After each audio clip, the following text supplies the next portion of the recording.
অভয়াকে কি গণধর্ষণ করা হয়েছিল? যদি তাই হয় তাহলে বাকি সন্দেহভাজন কারা? সোমবার এই প্রশ্ন তুললেন কলকাতা হাইকোর্টের বিচারপতি তীর্থঙ্কর ঘোষ। আরজিকর মেডিকেলে ধর্ষণ খুন কাণ্ডের পর বারবার প্রশ্ন উঠেছে, এই ঘটনা কি সঞ্জয় রায় একা ঘটিয়েছে নাকি আরও কেউ জড়িত? এই প্রেক্ষাপটে সোমবার এই তাৎপর্যপূর্ণ প্রশ্ন তুললেন বিচারপতি তীর্থঙ্কর ঘোষ। নতুন করে তদন্ত চেয়ে সুপ্রিম কোর্টে আবেদন করেছিলেন অভয়ার মা বাবা। সেই আবেদনের প্রেক্ষিতে সর্বোচ্চ আদালতের অনুমতি সাপেক্ষে সোমবার থেকে কলকাতা হাইকোর্টে শুরু হয়েছে শুনানি। তার প্রথম দিনই আদালতে একগুচ্ছ প্রশ্নের মুখে পড়ল সিবিআই। বিচারপতি তীর্থঙ্কর ঘোষ কেন্দ্রীয় এজেন্সিকে প্রশ্ন করেন, তদন্ত করতে গিয়ে মনে হয়েছে যে এটা গণধর্ষণ? যদি তাই হয় তাহলে বাকি সন্দেহভাজন কারা? যে সাজা পেয়েছে সেই কি একমাত্র অভিযুক্ত ছিল নাকি আর কেউ জড়িত? কোন কোন ধারায় সাজাপ্রাপ্তর বিরুদ্ধে চার্জ গঠন করা হয়েছে? কলকাতা হাইকোর্টের বিচারপতি যেদিন এই মন্তব্য করলেন সেদিনই আবার আরজিকর কাণ্ড নিয়ে বিস্ফোরক দাবি করেছেন নিহত চিকিৎসকের মা। সিবিআইকে আমরা বারবার চেষ্টা করেও এটা বোঝাতে পারিনি যে এটা আমার মেয়ের যে প্রাতিষ্ঠানিক খুন, এটা যে ধর্ষণের মোটিভ না, এটা যে তাকে খুন করাই তার মোটিভ। যে হসপিটালে যে ওষুধ জাল দুর্নীতি এসব সে জেনে ফেলেছিল এবং সে এত পেশেন্ট মারা যায় তার প্রতিবাদ করেছিল, তাকে তাই খুন করা হয়েছে। 8ই অগস্টের ঘটনার পর থেকে প্রশ্ন উঠতে শুরু করেছিল, এই নৃশংস ঘটনা কি সঞ্জয়ের একার পক্ষে ঘটানো সম্ভব? এমনকি শিয়ালদা কোর্ট সঞ্জয় রায়কে দোষী সাব্যস্ত করে আমৃত্যু কারাদণ্ড দেওয়ার পরেও বারবার সেই প্রশ্ন তুলেছিলেন অভয়ার মা বাবা। না, এটা বিশ্বাস করি না বলেই তো আমাদের লড়াই চলছে এবং ভবিষ্যতে যারা যারা আছে তারাও যাতে বেরোয়, জজ সেদিকে আলোকপাত করেছেন আমাদের মনে হয়। আমরা মনে করছি এখনো আরো অনেক দোষী বার হবে এবং তদন্ত হবে, বিচার প্রক্রিয়া হবে এবং আরো দোষী ধরা পড়বে। তদন্তও শেষ হয়ে যাবে না, চলবে। কারো হতাশ হওয়ার কিছু নেই, সবাই যারা আসল দোষী তারা ধরা পড়বে। এই প্রেক্ষাপটে কলকাতা হাইকোর্টের সোমবারের পর্যবেক্ষণ নিয়ে শুরু হয়েছে রাজনৈতিক চাপানুতোর। আরজিকর মামলার অভিযুক্ত, তার শাস্তি, এর পরেও অনেকগুলো প্রশ্ন মানুষের মনে রয়ে গেছে আনঅ্যান্সার্ড। সেই প্রশ্নগুলো যতক্ষণ না পর্যন্ত তার উত্তর পাওয়া যাবে, আরজিকরের বিচার সম্পন্ন হয়েছে বলে অন্তত পশ্চিমবঙ্গের মানুষ সেটা মনে করবেন না। এই আরজিকরের ঘটনাতে যারা সিবিআই চেয়েছিল তারাই আজকে সিবিআইকে নিয়ে সবথেকে অসন্তুষ্ট। সিবিআই দিয়েছিল যে হাইকোর্ট, তারাই আজকে সিবিআইকে প্রশ্ন করছে। সুতরাং আমার মনে হয় সামনের দিনে আরও এরকম অনেক কিছু আমরা দেখতে বা শুনতে পাবো। আইনের পথে চলবে। এদিন কলকাতা হাইকোর্টে সিবিআই এর তদন্ত নিয়ে প্রশ্ন তোলেন রাজ্য সরকারের আইনজীবী কল্যাণ বন্দ্যোপাধ্যায়। ভার্চুয়াল শুনানিতে তিনি বলেন, বিচার প্রক্রিয়া শেষ হওয়ার পর কি পরবর্তী পর্যায়ে তদন্ত করা যায়? বিশেষ আদালত কি অনুমতি দিতে পারে? হাইকোর্টে কেন? পরিবার বিশেষ আদালতে কেন আবেদন জানাচ্ছে না? রাজ্য সরকারের আইনজীবী এও জানান, আদালত পরবর্তী তদন্তের নির্দেশ দিলে এবং আইন যদি অনুমতি দেয় তাহলে রাজ্যের কোনো আপত্তি নেই। একই সঙ্গে রাজ্য সরকারের আইনজীবী কল্যাণ বন্দ্যোপাধ্যায় প্রশ্ন তোলেন, 1 বছর ধরে তদন্ত হচ্ছে, সিবিআই কি করছে? গোটা দেশ জানতে চায়।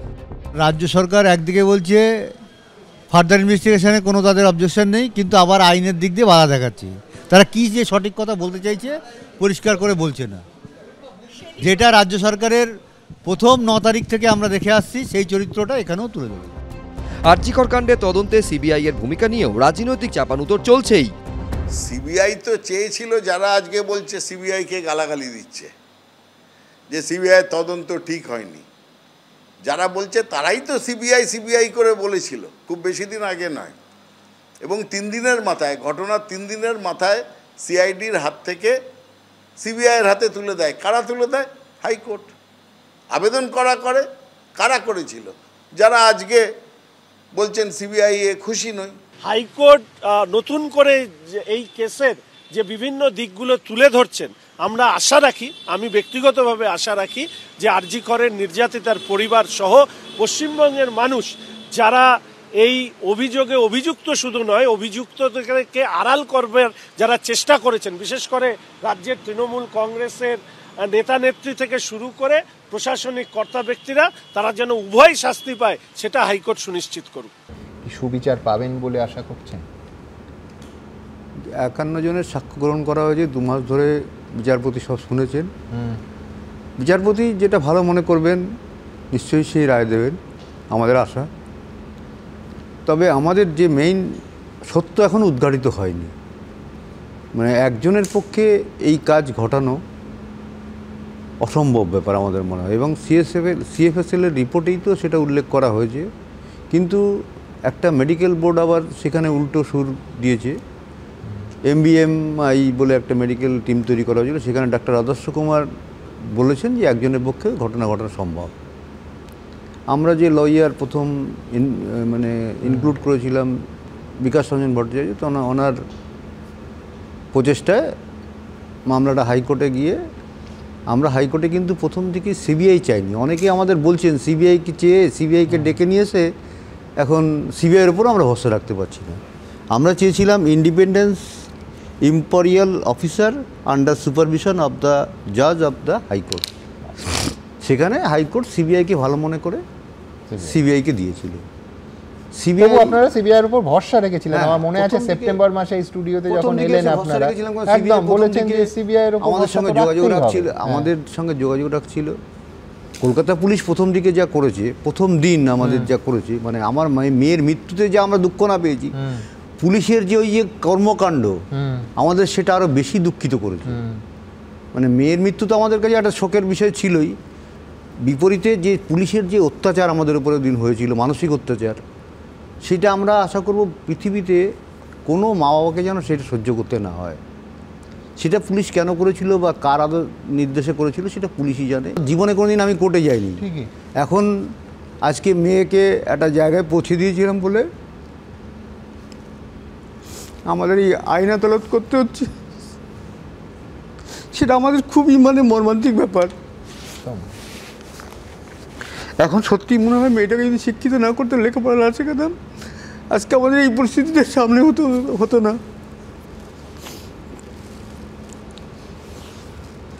সে যাই হোক, মারাত্মক কথা বললেন, মারাত্মক কথা বললেন। একবার মাসিমার কাছে যাই, যে মাসিমা প্রথম মুহূর্ত থেকে হাসপাতাল কর্তৃপক্ষের যা ব্যবহার, তাতে আপনি আগের দিনও কাঁদতে কাঁদতে বলছিলেন যে প্রত্যেকটা পদক্ষেপ আপনাদের সন্দেহের কারণ। এক হচ্ছে প্রথমে বলা হলো, সেই টেলিফোন অডিও ভাইরাল হয়েছিল যে মেয়ে আত্মহত্যা করেছে, তারপর প্রথমে বলো অসুস্থ, উনি হসপিটালের সুচরিতা পাল ওনার নাম, তখন নাম জানতাম না আমরা, পরে নাম জেনেছি, কিন্তু ওনাকে সাক্ষীতেও রাখা হয়নি। উনি প্রথমে বলেছিলেন যে আপনার মেয়ে অসুস্থ, আপনারা তাড়াতাড়ি আসুন। তখন আমরা আবার ফোন করি, তখন বলে কি হয়ে, আমরা বলি কি হয়েছে আমার মেয়ের, উনি বলেন আমি তো ডাক্তার নই, ডাক্তারের কাছে নিয়ে যাচ্ছি, আপনারা তাড়াতাড়ি আসুন। এবং আমরা নিচে গিয়ে গাড়ির ড্রাইভারকে ডাকতে ডাকতে, তখন আপনাদের তো বারবার বলার চেষ্টা করছিলাম আপনার মেয়ে হয়তো সুইসাইড করেছে, কিছুটা মারা গেছে, ঠিক এরকম বলেছিলেন। বাবা মার প্রথম দিন থেকে একটাই দাবি, সেটা হচ্ছে মেয়েকে তো তারা হারিয়েছেন, সমস্ত কিছু হারিয়েছেন, কিন্তু তারা যে প্রশ্নগুলো করছেন, এই গোটা ঘটনা একজন অসহায় মা বাবার মনে যে প্রশ্নগুলো জন্ম দিয়েছে, সেইগুলোর উত্তর কে দেবে আর সেইগুলোর উত্তর কবে পাওয়া যাবে। গুড়াপে সেখানে এক নাবালিকা ধর্ষণ এবং খুন হয়েছে, 55 দিনের মাথায় রাজ্য পুলিশ তদন্ত করছিল, শাস্তি ঘোষণা করা গেছে। এর আগে কুলতলিতে রাজ্য পুলিশ তদন্ত করছিল নাবালিকার ধর্ষণ এবং খুনে, 62 দিনে শাস্তি ঘোষণা হয়েছে। ফারাক্কায় নাবালিকার ধর্ষণ এবং খুনের মামলায় 2 মাসের মধ্যে সাজা ঘোষণা হয়েছে। তিনটেই অত্যন্ত ভালো উদাহরণ। তো এই তিনটে উদাহরণ দিয়েই রাখা হচ্ছে যে রাজ্য পুলিশ যদি তদন্ত করতেন, যদি কলকাতা হাইকোর্টে আপনারা না যেতেন, তাহলে সুবিচার পেতেন। কলকাতা হাইকোর্টে গেছেন, সিবিআই হয়েছে বলে আজ সুবিচার পাচ্ছেন না। একেবারে সরাসরি এই প্রশ্ন করা হচ্ছে। দেখুন, যারা ক্রাইমটা করেছে ওই সমস্ত জায়গায়, তাদের চরিত্র আর আমার মেয়ের সঙ্গে যারা ঘটনাটা ঘটিয়েছে, তাদের যে স্ট্যাটাস বা সমাজে যাদের পজিশন, মানে সেটা আপনাকে ভাবতেই হবে। এটাই হচ্ছে মেইন ব্যাপার, কাউকে এখানে আড়াল করা হচ্ছে। মানে আমি সরাসরি বলছি যে প্রভাবশালী কথা বলছি। হ্যাঁ, অবশ্যই।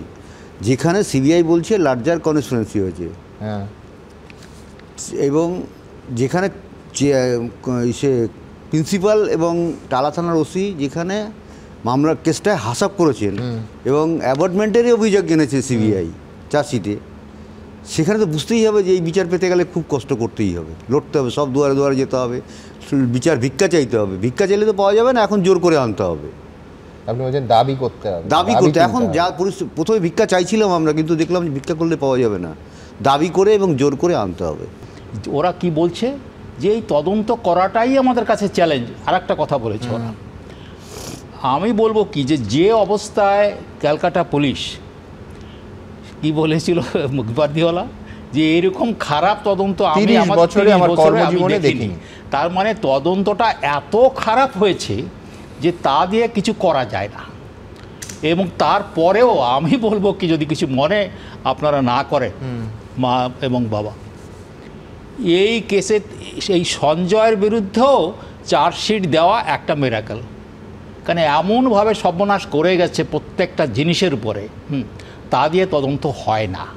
সেই কথাই কিন্তু সলিসিটর জেনারেল বলতে চাচ্ছিল। এইটা সম্ভবপর নয়। এবং এই চার্জশিট হতো না যদি সিবিআই না আসতো, তাহলে সঞ্জয়কেও চার্জশিট করা যেত না।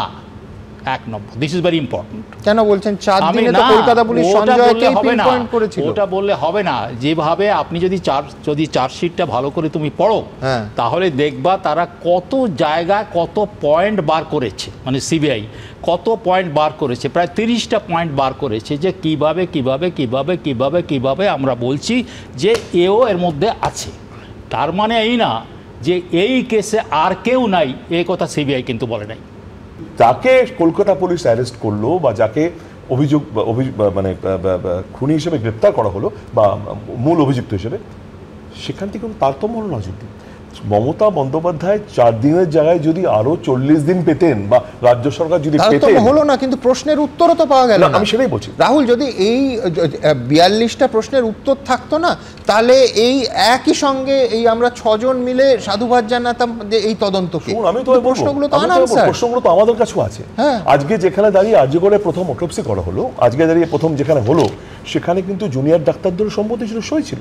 আজকে পরবর্তীকালে জুনিয়র ডাক্তাররা, আমি বলছি তোমাকে, এই অনুষ্ঠানেই তো শুনলে পরিবার বলেছে যে ওই হসপিটালে অটোপসি হতে পারে না, ওই হসপিটালে পিএম হতে পারে না। যখন কেন সূর্যাস্তের পরে তারা হয়েছে সেইখানে, কেন দেহ অন্ত্যেষ্টির জন্য ওই মারাত্মক তাড়াহুড়ো জুনিয়র ডাক্তারও দিয়েছিল। আমার যেটা সমস্যা সেখানে দাঁড়িয়ে আমি জানি না ব্যাপারটা মিসগাইডেড কেন না। সিপিএম পন্থী ডাক্তাররা ওনাদের কোন পথে নিয়ে গেছিল আমি জানি না। আমি জানি না কতটা পথ হাঁটলে পথিক হওয়া যায়, বদলে কোন পথে গেলে বিচার পাওয়া যায় বা কোন পথে হাঁটলে বিচার পাওয়া যায়, সেই পথটা কথা ভুল ছিল কিনা। তুমি দেখবে ভালো করে, তো পরের কথা, আমি ঘটনা এবং সেই দিনটা বলো। আমি শেষ কথা তো বলি একটু।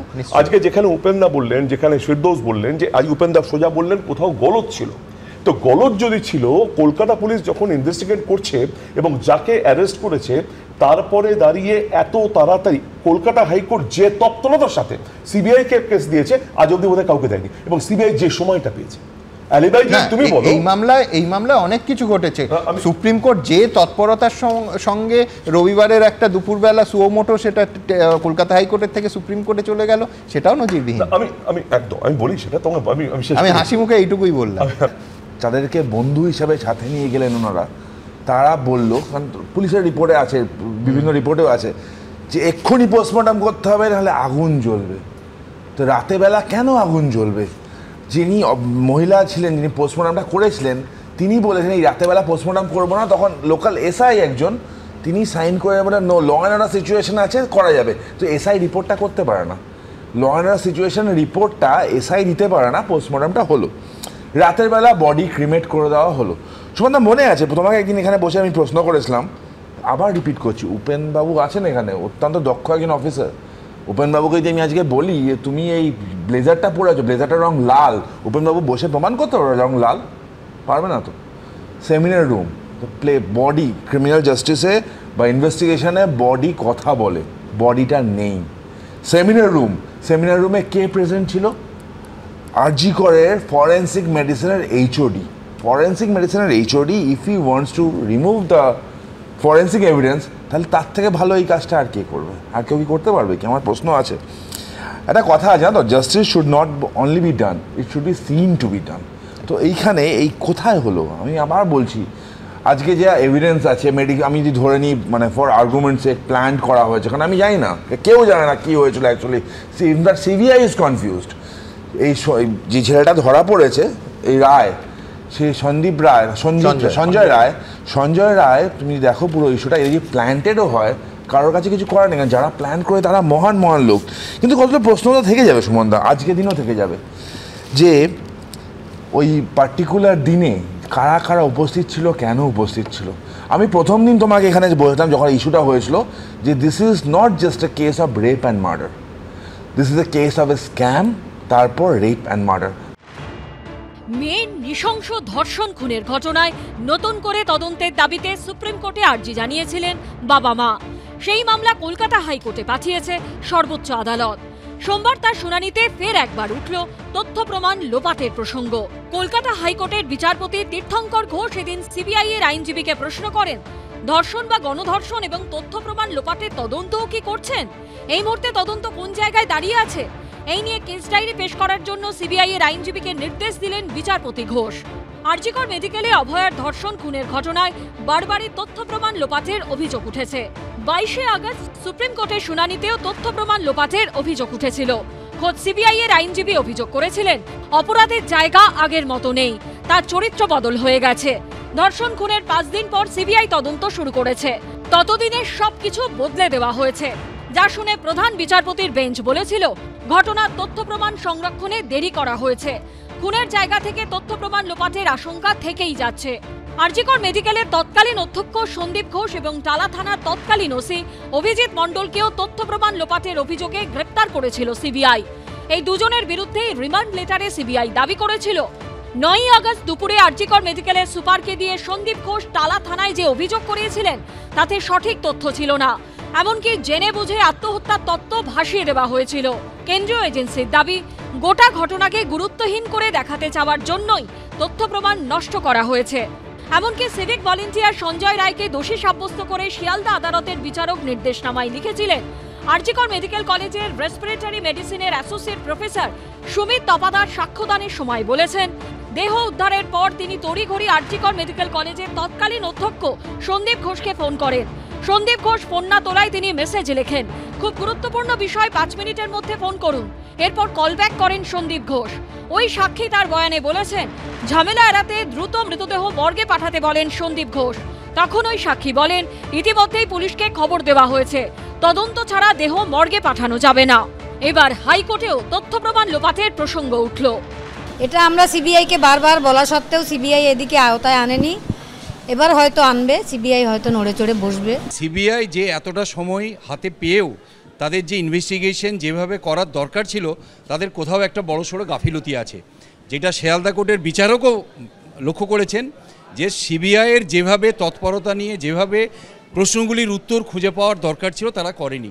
কিন্তু আমরা লক্ষ্য করছি সবে জল গড়াতে শুরু করেছে, এই জল কোথায় পৌঁছবে আমরা দেখতে চাই। এদিন কলকাতা হাইকোর্টে নিহত চিকিৎসকের পরিবারের তরফে সিবিআই তদন্তে আরও গাফিলতির অভিযোগ তোলা হয়েছে। আদালতে পরিবারের আইনজীবী সওয়াল করেন, সহকারী সুপার, নিরাপত্তা রক্ষী এবং নার্সদের এখনও জিজ্ঞাসাবাদ করেনি সিবিআই। পরিবারের আবেদন, অতিরিক্ত পুলিশ সুপার পদমর্যাদার আধিকারিকদের দিয়ে সিট গঠনের পাশাপাশি পরবর্তী তদন্ত আদালতের নজরদারিতে হোক, চাওয়া হোক স্ট্যাটাস রিপোর্ট। সিবিআই এর আইনজীবী পাল্টা সওয়াল করেন, ইতিমধ্যেই তদন্তের দায়িত্বে এসিপি পদমর্যাদার আধিকারিক রয়েছেন। তদন্তকারী অফিসার সীমা পাহুজা দিল্লিতে বসে আছেন, তারা এখানে নেই, এবং কারা তদন্ত করছে, কে আছে, কোনো টিমের কোনো লোক নেই। আমরা দেখতে পাচ্ছি এই নির্লিপ্ততা সিবিআই প্রথম দিন থেকে চালু রেখেছেন এবং আজকেও আমরা সেটা লক্ষ্য করেছি। কলকাতা হাইকোর্টের পর্যবেক্ষণে তথ্য প্রমাণ লোপাটের বিষয়টি সামনে আসতে তা নিয়ে শুরু হয়েছে রাজনৈতিক চাপানোতর। সিবিআইকে আরও বেশি তটস্থ হওয়া উচিত, এবং আমার যেটা মনে হয় যে যেভাবে তথ্য প্রমাণ লোপাট করা হয়েছে তৃণমূল কংগ্রেসের পুলিশ দ্বারা, দেয়াল ভেঙে দেয়া, সেই ঘরকে ভ্যান্ডালাইজ করা, বডি ওখানে পড়ে থাকা অবস্থায় হাজার হাজার মানুষ সেখানে গিয়ে ঘুরে বেরিয়েছে, গরু ছাগল যেরকম চড়ে মাঠে সেভাবে চড়েছে, স্বাভাবিক তথ্য প্রমাণ তো আর বেশি খুব থাকবে না। সেট অফ এভিডেন্স, বিষয়, চার্জশিট, শুনানি সব নিয়ে যে একটা রায় হলো সেটা কিন্তু এখনো পাশে আছে। এটা একদম সম্পূর্ণ আলাদা শুনানি আমি যতদূর জানি। সুতরাং সেদিক থেকে কিন্তু এটা একটা বিশেষ তাৎপর্যপূর্ণ। সাধারণভাবে একটা খুনের ব্যাপারে যদি একটা লোয়ার কোর্টে যদি একটা অর্ডার হয়, তার পরবর্তী ক্ষেত্রে সেই অর্ডারের উপর ধরে, সেই মামলা ধরেই, অ্যাপিলের উপর ধরেই এই কেসগুলো চলে। এখানে সেটা হচ্ছে না, সুতরাং বলা কঠিন সামনের দিনে কি হবে। এই তদন্তের মোড় নেবে বলে আমার স্থির বিশ্বাস। ছাড় পেয়ে যাব বলে যারা নিশ্চিন্তে ছিলেন, আগামীতে তাদের জন্য বিপদের খাড়া ঝুলছে বলে আমার মনে হচ্ছে। কারণ এই যে ইঙ্গিতটা, এই ইঙ্গিতের মধ্যে আমার নিজের ধারণা, গাট ফিলিং বলতে পারেন, যে অনেক কিছু জানতে চাইছে বিচার ব্যবস্থা। শুক্রবার বিচারপতি তীর্থঙ্কর ঘোষের এজলাসে আরজিকর মামলার পরবর্তী শুনানি হবে। উনি বলেছিলেন যে ওখানে অনেক রকমের সমস্যা আছে, যেগুলো অভ্যন্তরীণ সমস্যা, ভিতরের সমস্যা, সেটা চিকিৎসা সংক্রান্ত, ওষুধ নিয়ে, ওষুধের জন্য, এই কথাগুলো বলার ফলে আমাদেরকে নানান রকম সমস্যার মধ্যে দিয়ে যেতে হয়। আরজিকর মেডিকেলে অভয়ার ধর্ষণ খুন নিয়ে সব প্রশ্নের উত্তর কি মিলেছে? সব রহস্যের কিনারা কি হয়েছে? 7 মাস পরেও এই প্রশ্নটা বিভিন্ন মহলে রয়েই গিয়েছে। তার মধ্যেই এবার এবিপি আনন্দকে দেওয়া সাক্ষাৎকারে কার্যত বোমা ফাটালেন তার মনোবিদ। 2024-এর 9 অগাস্ট আরজিকর মেডিকেলে তরুণী চিকিৎসকের দেহ উদ্ধার হয়। অভিযোগ, টানা 36 ঘন্টা ডিউটি করে বিশ্রাম নিতে গেছিলেন অভয়া। তখনই ঘটে যায় সেই বীভৎস ঘটনা। তার কয়েক মাস আগেই পানিহাটিতে মনোবিদ মোহিত রণদীপের চেম্বারে গেছিলেন অভয়া। মনোবিদের কাছেও এই টানা ডিউটির কথা জানিয়েছিলেন তিনি। আরজিকরে তরুণী চিকিৎসকের ওপর নির্যাতন এবং তাকে হত্যার ঘটনা ঘটে গত বছরের 8ই অগাস্ট গভীর রাতে। কিন্তু তার ঠিক 1 মাস আগে জুলাই নাগাদ তার মনের ওপর দিয়ে কোনো একটি বিশেষ ঘটনায় প্রবল ঝড় বয়ে যাচ্ছিল, যে কারণে মনোরোগ বিশেষজ্ঞর দ্বারস্থ হতে হয়েছিল ওই নিহত তরুণী চিকিৎসককে। এমন তথ্যই কিন্তু সামনে আসছে এতদিন পর।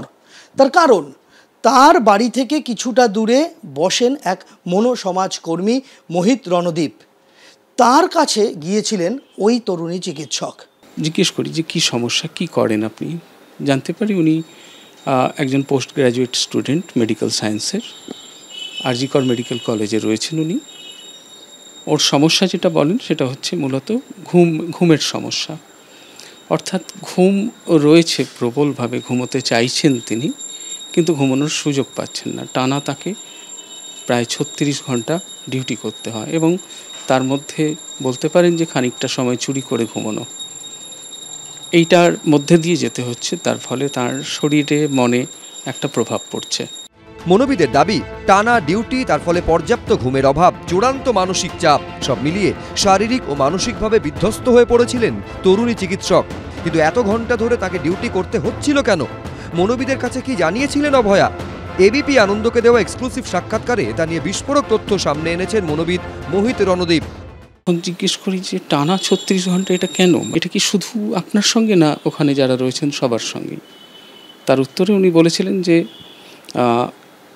আমার মতো যারা রয়েছে তাদের সবাইকে নয়, কিন্তু কারো কারোকে এটার মধ্যে দিয়ে যেতে হয়। তো বললাম কেন, এটা কি কারণ? তখন উনি বলেছিলেন যে কারো কারোকে কর্তৃপক্ষের পছন্দ নয়, অপছন্দের, সেই কারণে। তো কী কারণে সেটারও তো একটা কারণ থাকবে, অপছন্দের কারণটাই বা কী? তখন তার বক্তব্য ছিল যে আমরা অনেক কথা বলে ফেলি যেগুলো বলেন না অনেকে। কি বলে ফেলেন? তখন উনি বলেছিলেন যে ওখানে অনেক রকমের সমস্যা আছে, যেগুলো অভ্যন্তরীণ সমস্যা, ভিতরের সমস্যা, সেটা চিকিৎসা সংক্রান্ত, ওষুধ নিয়ে, ওষুধের জন্য, ওষুধ ছাড়া অন্যান্য যে চিকিৎসা সামগ্রী ব্যবহার হয় সেগুলোর গুণগত মান নিয়ে, সেগুলো নিয়ে আমাদের প্রশ্ন থাকে। তার ফলে আমরা খারাপ হয়ে যাই এবং এই কথাগুলো বলার ফলে আমাদেরকে নানান রকম সমস্যার মধ্যে দিয়ে যেতে হয়। এই সমস্যা যখন চলছে তখন কর্তৃপক্ষকে কেন জানালেন না তরুণী চিকিৎসক? মনোবিদ জানিয়েছেন, এই প্রশ্নের উত্তরেই তিনি অভয়ার মুখে প্রথমবার শোনেন সন্দীপ ঘোষের কথা। জিজ্ঞেস করেছিলাম যে এটা আপনারা যারা ওপরতলায় রয়েছেন, যেমন ধরুন সুপারিনটেন্ডেন্ট, তাদের কাছে অভিযোগ জানিয়েছেন কখনো? তখন বললেন আমাদের সুপারিনটেন্ডেন্ট না, আমাদের প্রিন্সিপাল। তখন জিজ্ঞেস করেছি কী নাম প্রিন্সিপালের? তখন উনি বলেছিলেন সন্দীপ ঘোষ। এবং তাকে বলেননি কেন? তো তার বক্তব্য যে তিনিও তো এই পুরো বিষয়টা তিনি জানেন এবং তিনিও রয়েছেন বলেই আমরা মনে করি। মনোবিদের এই বিস্ফোরক দাবির প্রেক্ষিতে চাঞ্চল্যকর অভিযোগ করেছেন অভয়ার বাবাও। দিন 15 আগে একটা পেশেন্ট এই ওষুধের কেমিক্যাল রিয়াকশানে একটা পেশেন্ট মারা গেছিলো, সেটা নিয়ে মেডিকেল বোর্ড হয়েছিল। আমার মেয়ে ওই মেডিসিনটা দিতে বারণ করেছিল, কিন্তু সুমিত্রা তপাদার বারবার ওই পেশেন্টকে ওই মেডিসিন ইউজ করতে বাধ্য করে, তারপরে পেশেন্টটা মারা যায়। সেই দায়টা আমার মেয়ের ওপরে এসে বর্তায় এবং মেডিকেল বোর্ড তৈরি হয়। মেডিকেল বোর্ডের সামনে আমার মেয়েকে ওই ওষুধ সম্বন্ধে বলতে হয়, এটাই একটা মেইন কারণ আমার মেয়েকে হত্যা করার। সিবিআইকে বহুবার বলেছি, কিন্তু সিবিআই এটাকে কোনো এই দিকটা প্রথম থেকেই দেখার চেষ্টা করছে না। জুন বা জুলাই মাসে মনোবিদের কাছে গেছিলেন নিহত চিকিৎসক। তারপর 9ই আগস্ট সামনে আসে আরজিকর কাণ্ড। প্রথমে বুঝতে না পারলেও পরে এই মনোবিদ বুঝতে পারেন অভয়াই সেই চিকিৎসক যিনি তার কাছে এসেছিলেন। খুব চেনা লাগছে, হাসিটা বিশেষ করে, কিন্তু গায়ের যে রং সেটা মিলছে না। কোথাও দেখেছি নিশ্চয়ই, কিন্তু কোথায় দেখেছি তখন ওইটার সঙ্গে আমি মেলাতে পারিনি। পরে যখন এই ঘটনাগুলো যখন আমি পড়ছি তখন আমার মনে পড়ছে যে এটা হতেই পারে যে হয়তো ছবি তোলার সময় বা ছবিকে এডিট করা হয়েছে, গায়ের রং হয়তো বদলে গেছে সেখানে, সেটা হতে পারে। আমি পুরোপুরি নিশ্চিত হই বলতে পারেন যে ঘটনা পরম্পরা সব আমার মনে পড়তে থাকে এবং আমি নিশ্চিত হয়ে যাই যে তিনি। এটা ওনার সঙ্গে একদিন দেখা হয়েছিল, এর মধ্যে কাউন্সিলিংয়ের ব্যাপারটা মেয়ে আমাদের কোনোদিন বলেনি, কিন্তু আমরা মেয়ের যে সমস্যাটা ডিপার্টমেন্টে এই যে সমস্যা এটা জানতাম আমরা। এই পরিস্থিতিতে যদি তদন্তের প্রয়োজনে তাকে দরকার হয়, যদি সিবিআই তাকে ডাকে, তিনি কি যাবেন? তিনি আমাকে অনুরোধ করেন যে যদি আমরা আপনাকে অনুরোধ করি আদালতে বলার জন্য, যদি মনে করেন আমাদের আইনজীবী আপনি আসবেন, আমি বলেছিলাম যাব। এবার যদি আপনার এই বক্তব্য আদালতের সামনে রাখার প্রয়োজন পড়ে বা তদন্তকারীদের সামনে এই তথ্য দেওয়ার প্রয়োজন পড়ে, তাহলে সেক্ষেত্রে আপনি কি করবেন? আমি যাব, যদি প্রয়োজন হয় নিশ্চয়ই যাব। যদি আমার এই অভিজ্ঞতা এই কেসের ক্ষেত্রে কোনোভাবে সুরাহা করতে সাহায্য করে নিশ্চয়ই যাব। আরজিকর কাণ্ডে সিবিআই যেদিন কলকাতা হাইকোর্টে প্রশ্নের মুখে পড়ল, সেদিনই সিজিও কমপ্লেক্স অভিযানের কর্মসূচি নিয়ে রাস্তায় নামল চিকিৎসক ও নার্সদের সংগঠন, যা ঘিরে তৈরি হলো ধুন্ধুমার পরিস্থিতি। আন্দোলন চলছে, চলছে, চলবে, আন্দোলন চলছে, চলছে, চলবে, তিলোত্তমার বিচারের আন্দোলন চলছে, চলছে, চলবে, তিলোত্তমার বিচারের আন্দোলন চলছে, চলছে, চলবে। বিচারহীন 7 মাস, ন্যায় বিচারের পরিহাস। আরজিকর কাণ্ডে বিচার চেয়ে এবং এই স্লোগানকে সামনে রেখে সোমবার আন্দোলনের সুর সপ্তমে তুলল এসইউসিআই এর চিকিৎসক ও নার্সদের সংগঠন।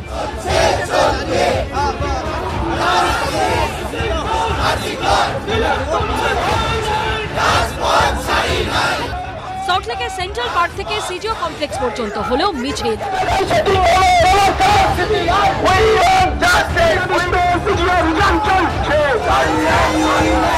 ব্যারিকেডে আছড়ে পড়ল বিক্ষোভ, চলল পুলিশের সঙ্গে বিক্ষোভকারীদের বাদানুবাদ। ধর্ষকদের বাঁচানোর জন্যই তো আপনাদের সময়।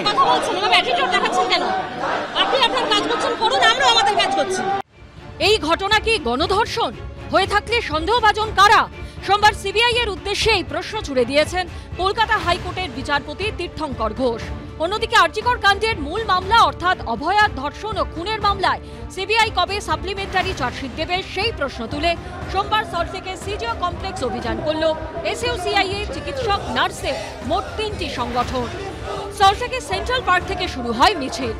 কলকাতা হাইকোর্টে শুনানি পর্বে যা দেখলাম তাতে বিচারক তিনি নিজে প্রশ্ন করলেন যে সিবিআই এর কাছে, তদন্তকারীদের কাছে, যে তারা মনে করছে কিনা এটা এই ঘটনা, এই গণধর্ষণের ঘটনা হয়েছে, এটা তারা মনে করছেন কিনা, এবং তথ্য প্রমাণ লোপাট হয়েছে কি হয়নি সেই সম্পর্কে সিবিআই কি মনে করছে এটা জানতে চান বিচারপতি। 7 মাস হয়ে গেল, এখনো পর্যন্ত যে সাপ্লিমেন্টারি চার্জশিট রেপ এবং মার্ডারের সাথে আর কারা কারা যুক্ত হয়ে আছে, শুধু সঞ্জয় রায়কে তো কলকাতা পুলিশই ডিটেক্ট করেছিল, তাহলে তার উপরে সিলমোহর দিয়ে দেওয়া হলো, তাহলে বাকি যারা রয়েছে তাদের নামগুলো কবে আসবে, তাদেরকে ইন্ট্রোগেট কবে করা হবে? সিজিও কমপ্লেক্সে প্রচুর পুলিশ মোতায়েন করা হয়, গার্ডরেল দিয়ে গেট আটকে দেয় পুলিশ, মোতায়েন করা হয় মহিলা পুলিশ কর্মীদের। চিকিৎসক নার্সের মিছিল সিজিও কমপ্লেক্সে পৌঁছলে তা আটকে দেয় পুলিশ, শুরু হয় বিক্ষোভ স্লোগান।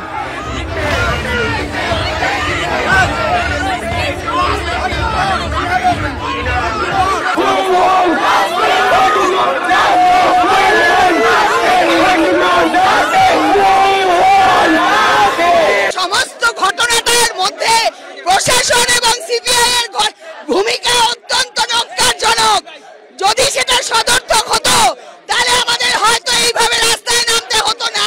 এরা যে তৎপরতাকে আমাদের আটকানোর চেষ্টা করছে, এর তুলনায় কম তৎপরতা যদি এটার বিচারটা করতো, চার্জশিট যদি এতদিন আমরা বিচারটা পেতাম। পুলিশের তরফ থেকে কিন্তু রীতিমতো এই বিক্ষোভ কর্মসূচিকে আটকানোর জন্য আগে থেকে ব্যারিকেড করে রাখা হয়েছিল এবং এখন কিন্তু সেই ব্যারিকেড ভেঙে ভেতরে প্রবেশ করার চেষ্টা করলে পুলিশ তাদেরকে আটকে দেয়। এই সেই চিত্র দেখাবো, যে চিত্র কিন্তু এখনো দেখা যাচ্ছে পুলিশের তরফ থেকে মাইকিং করা হচ্ছিল এবং পুলিশের পাশাপাশি যেটা দেখা যাচ্ছে যে একদিকে চিকিৎসকেরা রয়েছেন, অপরদিকে পুলিশ। একটা সময় পুলিশের সঙ্গে বিক্ষোভকারীদের তর্কাতর্কি বেঁধে যায়। যখন একটা মেয়ে ধর্ষিতা হলো, আমার দিকে আঙ্গুল তুলছেন কেন? আপনি আমার দিকে আঙ্গুল তুলছেন কেন? ঠিক আছে, আপনারা ধর্ষকদের বাঁচানোর জন্য টাইম দিচ্ছেন, আমাদের জন্য টাইম থাকবে না তো? জনগণের জন্য টাইম থাকবে না তো? আপনারাও ধর্ষকের জন্য আছেন, ধর্ষকের জন্য আপনারা আছেন, ধর্ষকদের বাঁচানোর জন্যই তো আপনাদের সময়। আমাদের কথা আটকানোর জন্য আমাদের কানের কাছে মাইক নিয়ে এসে চিৎকার করতে শুরু করেছেন। যখন এই তদন্ত চলেছে, এই তদন্তে পুলিশ যে সমস্ত তথ্য লোপাট করলো, সেই লোপাট যারা করলো, যারা সাহায্য করলো, তাদের বাঁচানোর জন্য পুলিশ আছে।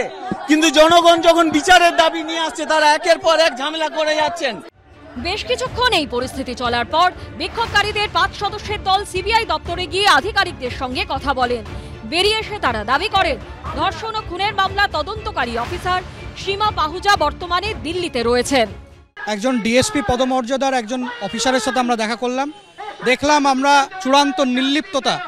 এই অফিসকে যেভাবে পুলিশ ঘিরে রেখেছে আমাদের যে শান্তিপূর্ণ আন্দোলনকে ভয় পেয়ে, অথচ আমরা ডেপুটেশন দেওয়ার সময় দেখলাম যে তদন্তকারী অফিসার সীমা পাহুজা দিল্লিতে বসে আছেন, তারা এখানে নেই। এবং কারা তদন্ত করছে, কে আছে, কোনো টিমের কোনো লোক নেই। আমরা দেখতে পাচ্ছি এই নির্লিপ্ততা সিবিআই প্রথম দিন থেকে চালু রেখেছেন এবং আজকেও আমরা সেটা লক্ষ্য করেছি। সাপ্লিমেন্টারি চার্জশিটের প্রশ্নে তারা বলছেন যে এর জন্য হয়তো আরও দীর্ঘ সময় লাগতে পারে, কিন্তু আমরা তাদেরকে হুঁশিয়ারি দিয়ে এসেছি। তারা বলেছিল 90 দিনের মধ্যে সাপ্লিমেন্টারি চার্জশিট হয়, সাপ্লিমেন্টারি 90। এখন সিবিআইয়ের বক্তব্য হচ্ছে যিনি সীমা পাহুজা, যিনি এটার ইনভেস্টিগেটিং অফিসার, তিনি নাকি দিল্লি চলে গেছেন। অতএব তার এদের কারো কিছু করার নেই বা এরা এই ব্যাপারে কিছু জানে না, এই ধরনের একটা কথা তারা বলতে চাইছিল। আমরা যেটা বলেছি, দেখুন এইভাবে দায় এড়ানো যাবে না। বাংলার মানুষ, পশ্চিমবঙ্গের চিকিৎসক সমাজ তারা মেনে নেবে না, কিন্তু দায় এড়ানোর মতো মনোভাব, এবং তারা মনে হচ্ছে যেন পুরো হাত ধুয়ে ফেলছে, যেন এই ঘটনার দায় তাদের কিছু নেই। সোমবার পানিহাটি পুরসভার নতুন চেয়ারম্যান হিসেবে শপথ নিলেন সোমনাথ দে, যাকে নিয়ে এদিনই চাঞ্চল্যকর দাবি করেছেন অভয়ার মা। যে নির্মল ঘোষ, সোমনাথ দে এবং সঞ্জীব মুখার্জি, এরা দ্রুত নিয়ে আমার মেয়ের দেহটাকে পুড়িয়ে দেওয়ার ব্যবস্থা করেছে। এবং সেদিন আমরা দেখেছিলাম আমার মেয়ের দেহটা যখন চুল্লিতে ঢুকে গেছিল, তখন আমাদের লোকাল এমএলএ যে সে আমাদের এই সঞ্জীব মুখার্জির পিঠ চাপড়ে ওয়েল ডান বয় বলছিল। আমি এটার ব্যাপারে কোনো কথা বলতে রাজি না। পানিহাটির অমরাবতী মাঠ বিতর্কের জেরে তৃণমূল পরিচালিত পুরসভার চেয়ারম্যান মলয় রায়কে পদত্যাগের নির্দেশ দেন মুখ্যমন্ত্রী। দীর্ঘ রাজনৈতিক টানাপোড়েনের পর সেই পদ ছাড়েন তিনি। তারপরে উত্তর 24 পরগনার পানিহাটি পুরসভার নতুন চেয়ারম্যান করা হয় সোমনাথ দেকে। সোমনাথ দেকে পানিহাটি পুরসভার চেয়ারম্যান করায় আগেই ক্ষোভ উগরে দিয়েছিলেন অভয়ার মা বাবা। এদিন সোমনাথ দের শপথ বাক্য পাঠ করার পর ফের একবার বিস্ফোরক অভিযোগ করেছেন তারা। ডিসি নর্থকে সঞ্জীব মুখার্জি, সোমনাথ দে এবং নির্মল ঘোষ ডেকে নিয়ে আমাদের দোতলায় উঠেছিল টাকা অফার করার জন্য। যদিও এই অভিযোগ অস্বীকার করেছেন সঞ্জীব মুখোপাধ্যায়। পুলিশ কর্তা দেখা করতে চেয়েছিলেন, উপরে যাবেন, না আমার সামনে টাকা দেওয়ার প্রশ্ন, উনি যাচ্ছেন ওর বাবার সাথে কথা বলবো, পার্সোনাল সরকারি কাজ। আমি বললাম যে একা যাবেন না, ওই মানুষবাবু আছেন, মানুষদেব পাশের বাড়ি, ওই ভদ্রলোকে বললাম মানুষদেব তুমি সাথে থাকো, আমার এর থেকে বেশি জানা নেই, এর থেকে কম জানা নেই। অভয়ের মা বাবার অভিযোগ প্রসঙ্গে পানিহাটির তৃণমূল বিধায়ক নির্মল ঘোষের বক্তব্য, আমি এই ধরনের কথা কখনো বলিনি, আর কেউ যদি বলে থাকে তা মিথ্যা। জোর হাতে আমি ক্ষমা চাইছি অভয়ার মা বাবার কাছে যে আমরা বাঙালিরা আপনার কন্যাকে তো বাঁচাতে পারিনি, নিদেন পক্ষে একটা সুবিচার আজ অবধি আমরা দিতে পারিনি। তার কারণটা হলো দুটো, একটা রাজনৈতিক কারণ, একটা অদৃশ্য আরেকটা কারণ, সেটা আমি পরে আসছি। আরেকটা কারণ হলো, দেখুন আমি বহুবার বলেছি, সমাজের সকল্ড অশিক্ষিত যাদের পড়াশুনো কম, গ্রামে গঞ্জে রয়েছেন, সেইখানে প্রচুর মানুষ রয়েছেন, তারা যদি একটা ভুল করেন বা কেউ ঘটনাক্রমে কোনো একটা সাইকেল চুরি করে ফেললো, তাতে দেশের বা জাতির ক্ষতি হয় না।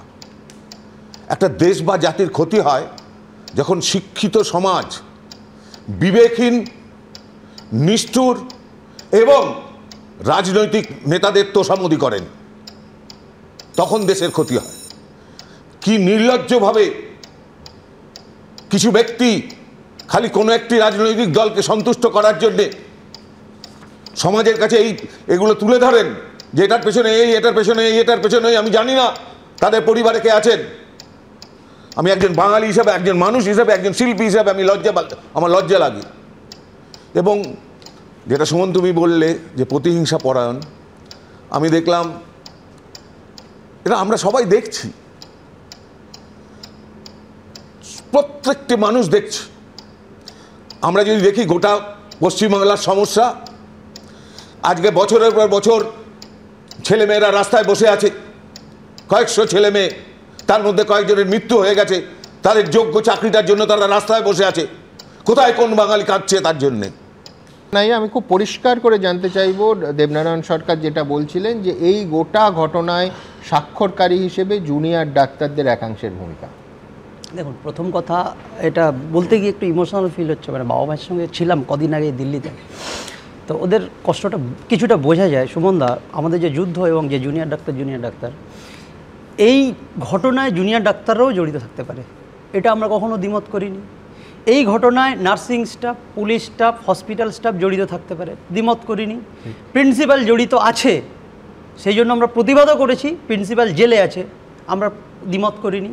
তাহলে এখানে কে বা কারা জড়িত, তারা জুনিয়র ডাক্তার কি, সিনিয়র ডাক্তার কি, নার্সিং স্টাফ কি, আপনার পুলিশ স্টাফ, এটা কিন্তু এখানে ম্যাটার করে না।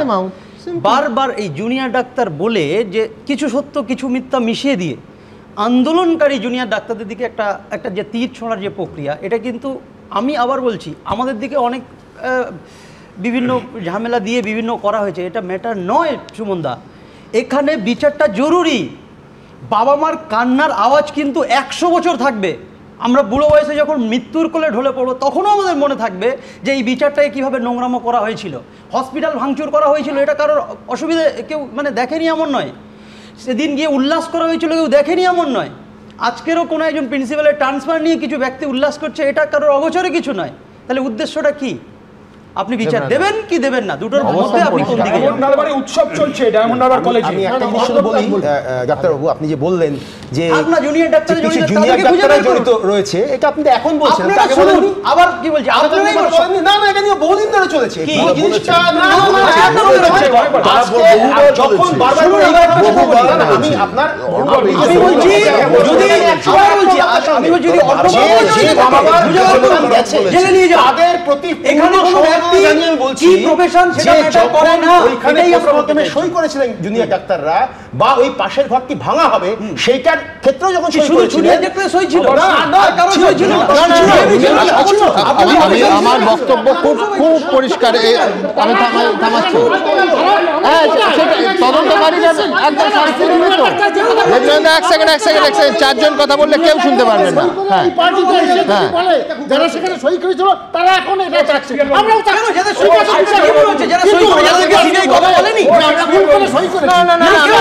এখানে কিন্তু এক সেকেন্ড দেবনারায়ণ দা, ডক্টর নাইয়া, দুজনকেই আমি থামালাম। দেখুন, তথ্যের প্রয়োজনে এখন তো সমস্ত ইউটিউবে আছে, যে কেউ এক সেকেন্ড প্লিজ, যে কেউ ইউটিউবে মিলিয়ে নিতে পারেন যে এখানে এই স্টুডিওতে একেবারে দুজনকেই থামালাম, একেবারে বাবা মা এখানে এসে বারবার বলেছেন যে জুনিয়র ডাক্তারদের একটা অংশ তারা বিশ্বাস করেন বা তাদের সন্দেহ এটা এই ঘটনার সঙ্গে যুক্ত। এই একবার নয়, একাধিকবার এই স্টুডিওতে বসে বাবা মাও বলেছেন যে তারা মনে করেন, এবং শুধু তাই নয়, তারা যখন থানায় গেলেন তখন একটা নির্দিষ্ট বয়ানে তাদের অভিযোগপত্র লেখার জন্য জুনিয়র ডাক্তারদের একটা অংশ চাপ দিয়েছে বলে এই দেবনারায়ণ দার চেয়ারে বসেই বাবা মা বলে গেছেন। এই প্রয়োজনীয়তাটা ঠিক ওই মুহূর্তে হাসপাতালের দেওয়ালটাকে ভাঙতে হবে, এই প্রয়োজনীয়তাটা কেন পড়লো? সুমনদা, ভেবে দেখেছো প্রাক স্বাধীনতা এবং স্বাধীনতা পরবর্তী ঘটনা প্রবাহ কিন্তু একদিকে যখন আশুতোষ লাহিড়ীরা কালাপানির শাস্তি খাচ্ছেন 17 বছর জেলের, তখন কিন্তু আরেকজন পুরস্কৃত হচ্ছেন।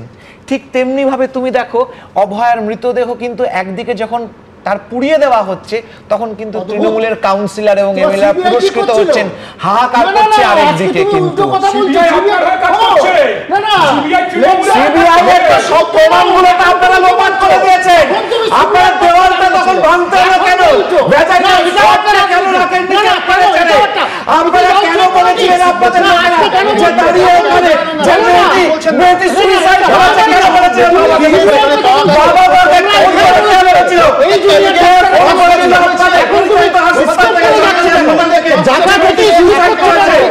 জায়গা থেকে সুইসাইড করেছে, জায়গা থেকে সুইসাইড করেছে আমি তিনজনকেই থামালাম। দেখুন, আমি আবার বলছি, অত্যন্ত সংবেদনশীলতার সঙ্গে ওই মা বাবার পাশে প্রত্যেকের দাঁড়ানো উচিত, এবং সুবিচারের যে দাবি তারা তুলছেন এখনো, যে সুবিচার থেকে, দুজনকেই থামালাম, যে সুবিচার থেকে তারা অনেক দূরে চলে গেছেন, আমি সেইখানে আসবো। আমি থামালাম। আমি আবার বলছি, শুধুমাত্র আমরা প্রার্থনা করতে পারি, স্পষ্ট দাবি তুলতে পারি, একেবারে পরিষ্কার দাবি যে এই বাবা মাকে সুবিচার, আমাদের বৃহত্তর জনসমাজ, আমাদের আদালত, আমাদের প্রত্যেকে চাই। যে কোনো উন্মাদ না হলে যে কোনো মানুষের চাওয়া উচিত, একেবারে বদ্ধ উন্মাদ ছাড়া।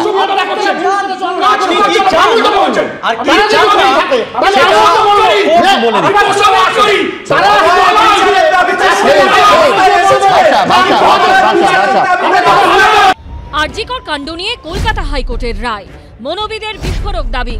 মা বাবার চাঞ্চল্যকর অভিযোগ ঘিরে সোমবার যখন তোলপাড় চলছে, তখন সেদিনই ধুন্ধুমার পরিস্থিতির সাক্ষী থাকলো হাওড়া। 4 দিন ধরে জল নেই, বিদ্যুৎ নেই, হুড়মুড়িয়ে ভেঙে পড়ছে বাড়ি, বাড়ির দেওয়ালে চওড়া হচ্ছে ফাটল। আতঙ্কের প্রহর গুনছেন হাওড়ার বেলগাছিয়ার বাসিন্দারা। আমাদেরকে দাও, খাবার জল নেই, থাকবো কোথায়? ঘর চাই দাদি, আমাদের বাচ্চা ঘর চাই, ঘর চাই। দিদির কানে খবর যাক, দিদির কানে খবর যাক। স্থানীয় বাসিন্দারা যখন ক্ষোভে ফেটে পড়ছেন, তখন একই দিনে কয়েক ঘন্টার ব্যবধানে হাওড়ায় পৌঁছলেন পুরমন্ত্রী ফিরহাদ হাকিম ও বিরোধী দলনেতা শুভেন্দু অধিকারী। আবার সেদিনই পুরসভা অভিযান করল বিজেপি। সোমবার ঘড়ির কাঁটায় তখন দুপুর 2:45। হাওড়ার বেলগাছিয়ায় বিধ্বস্ত পরিবারগুলির সঙ্গে দেখা করতে যান শুভেন্দু অধিকারী। তাদের হাতে পানীয় জল, খাবার, ত্রিপল, আর্থিক সাহায্য পৌঁছে দিয়ে চড়াসুরে আক্রমণ করেন প্রশাসনকে। শুভেন্দু অধিকারী এলেন, বিরোধী দলনেতা যখন কথা বলছিলেন সাধারণের সঙ্গে, তিনি বারংবার বললেন এই বিষয়টি যে কবে করবে। এই যে দাঁড়িয়ে থমকে রয়েছে যে উন্নয়ন, যে মানুষের মাথার উপর ছাদ আজকে ভেঙে পড়েছে, তারপরেও সিদ্ধান্ত গৃহীত হচ্ছে না।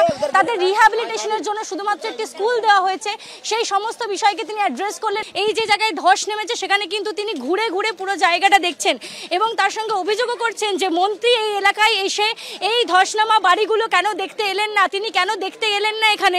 তখন যখন তাকে প্রশ্ন করা, তিনি বলছেন ভয় পেয়েছেন সাধারণ মানুষকে। এখানে মানুষগুলো কিভাবে আছে এটা কার দায়িত্ব? কর্পোরেশন, রাজ্য সরকার, নগর উন্নয়ন মন্ত্রক, স্থানীয় প্রশাসনের দায়িত্ব।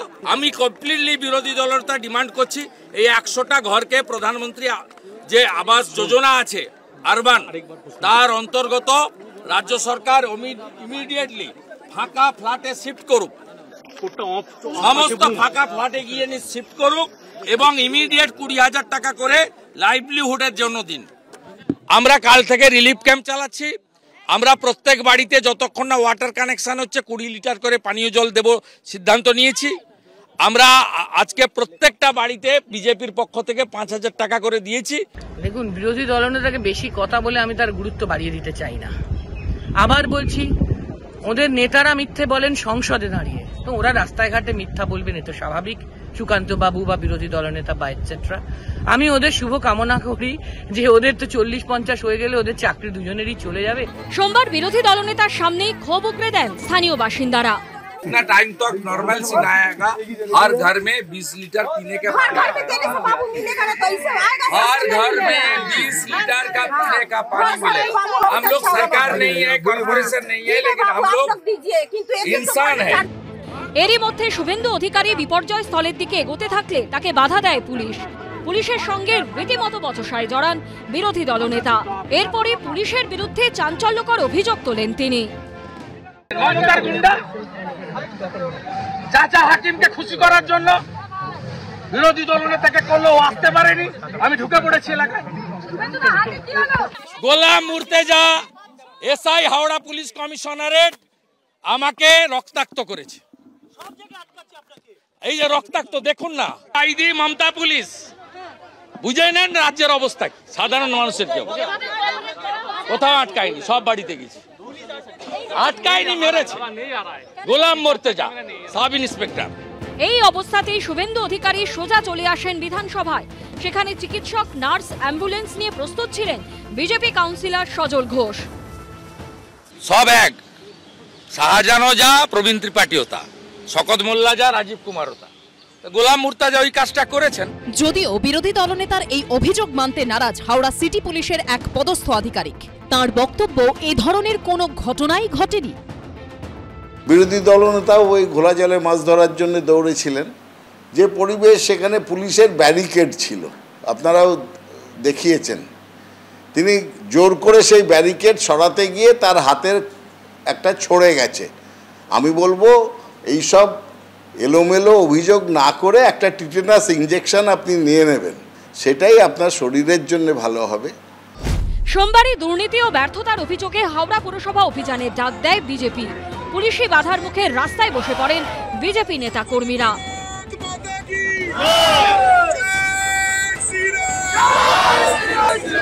ইতিমধ্যে দেখা যাচ্ছে যে পুলিশের তরফ থেকে বিশাল সংখ্যায় পুলিশ, বিজেপির কর্মী সমর্থকেরা তারা এগিয়ে আসছেন একেবারে হাওড়া পুরসভার সামনে। এবং এই যে হাওড়া পুরসভার সামনে তারা এসছেন, তারা ইতিমধ্যে স্লোগান এবং তার সঙ্গে সঙ্গে মাইকে তাদের স্লোগান দিতে দিতে তারা ইতিমধ্যে এগিয়ে আসছেন একেবারে সামনে, যেখানে তারা ঢোকার রাস্তা অর্থাৎ যে মেন গেট হাওড়া পুরসভা, তার সামনেই এই ব্যারিকেড করা হয়েছে। এরপর একটি প্রতিনিধি দল ভেতরে গিয়ে স্মারকলিপি দিয়ে আসে। সোমবার শুভেন্দু অধিকারী হাওড়ায় পৌঁছানোর মিনিট ৪৫ আগেই এলাকা ছাড়েন ফিরহাদ হাকিম। দুপুর ১টা নাগাদ হাওড়ায় পৌঁছন পুর ও নগর উন্নয়ন মন্ত্রী ফিরহাদ হাকিম। মূল বিপর্যয় স্থলে না এলেও পাশেই হাওড়ার জেলা শাসক, পুলিশ কমিশনার, পুর আধিকারিকদের সঙ্গে বৈঠক করেন তিনি। বৈঠকে ছিলেন ডোমজুড় ও হাওড়া উত্তরের তৃণমূল বিধায়কও। স্থানীয়দের সঙ্গেও কথা বলেন তিনি। আরবান ডেভেলপমেন্টে আমি মিটিং ডেকেছি। এই ভাগাড়টা ৩ বছরের মধ্যে কেটে মাঠ তৈরি করে দেওয়া যায়, তার একটা প্রোগ্রাম ইমিডিয়েটলি নিতে হবে। এদেরও ঘর করে দেবো, কিন্তু এখানে সয়েলটাই ডিসব্যালেন্স হয়ে রয়েছে। শুধু এদের আমাদের অল্টারনেটিভ একটা কিছু চিন্তা করতে হবে।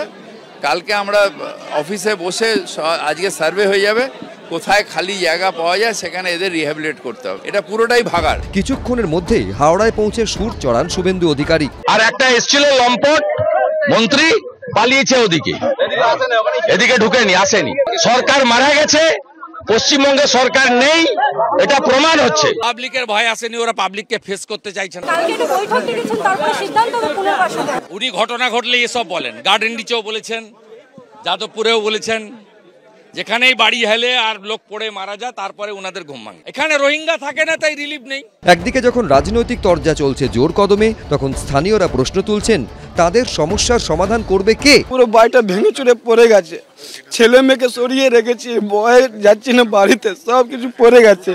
প্রশ্ন উঠছে, এই মানুষগুলোর কি হবে? আর কতদিন এইরকম আতঙ্ক আর চোখের জলকে সঙ্গী করে দিন কাটাতে হবে তাদের? সেখানে জল সরবরাহ হবে কি হবে না তা জানে না, হলেও সেই জল পানীয় যোগ্য কিনা তা জানে না, সেই জল 24 ঘন্টা পাওয়া যাবে কিনা তা জানে না। এবং তার সঙ্গে সঙ্গে জল তো হলো, তাদের জল নেবার জন্য যে বাড়িঘরগুলো আছে, যে বাড়িঘরে সাপ্লাইয়ের জন্য জল, সেই বাড়িঘর ঠিক থাকবে কিনা সেটা কেউ জানে না। তো সেখানটায় তাদের বাড়িঘর রিপেয়ার করা কি ব্যবস্থা হবে? দোষ যদি করে থাকে কর্পোরেশন দোষ করেছে, কর্পোরেশন করা মানে সরকারের ব্যর্থতা। সরকার যদি ব্যর্থতা হয়, তাহলে যাদের ব্যর্থতায় আজ সেই সমস্ত গৃহগুলো বসবাসের অযোগ্য হয়ে যাচ্ছে, তাদের জন্য দায়িত্ব কাকে নিতে হবে? সরকারকে। যত বিধানসভা ভোটের সময় এগিয়ে আসবে তত দেখবেন বিজেপি এবং তৃণমূলের রাজনীতিটা এরকম ভাবেই খাপে খাপ হয়ে যাবে একেবারে। আজকে 8 বছর ধরে 9 বছর ধরে ওখানে কোনো পুরসভা নেই, পুরসভা বিহীন একটা শহর চলছে, তাই নিয়ে বিরোধী দলনেতার কোনো আন্দোলন নেই, কোনো একটা শব্দ নেই। এইগুলোতে বোঝা যায় এই রাজনীতিতে ওই দুটো দলের একে অপরের সুবিধা হচ্ছে, হাওড়ার মানুষের এতে কোনো ভালো হচ্ছে না। এই চাপানুতরে ধুমধুমার পরিস্থিতি তৈরি হয়েছে হাওড়ার বিস্তীর্ণ এলাকায় পানীয় জলের সংকট ঘিরে, যার জেরে স্থানীয় বাসিন্দাদের চোখের জল বাঁধ মানছে না। হাওড়ার বেলগাছিয়ায় ধস বিপর্যয়ের জেরে এই মানুষগুলোকে নরক যন্ত্রণার মধ্যে দিয়ে যেতে হচ্ছে। নিকাশি ব্যবস্থার হাল এতটাই খারাপ হয়ে পড়েছে যে বিষাক্ত জলে ডুবে রয়েছে গোটা এলাকা। পায়ের গোড়ালি ডোবা নোংরা কালো জল, তার মধ্যে দিয়ে চলাফেরা করতে হচ্ছে স্থানীয়দের। তার মধ্যে দিয়ে চলছে টোটো, সাইকেল। রাতভর পাম্প চালিয়ে পাশের একটি ঝিলে ফেলা হচ্ছে নোংরা জল, তবে তাতেও সমস্যা মেটানো যায়নি। কিছু এলাকায় যে পানীয় জল আসছে তা খাওয়ার অযোগ্য বলে দাবি করছেন স্থানীয় বাসিন্দারা। কিছু এসছে ভালো জল, দুর্গন্ধ, তার মধ্যেই চালাতে হবে, বাথরুম এখানে যেতে পারবে তো মানুষ। এর পাশাপাশি ধস বিধ্বস্ত এলাকার পরিস্থিতিও আরো খারাপ হয়েছে। নতুন করে বেশ কিছু বাড়িতে দেখা দিয়েছে ফাটল।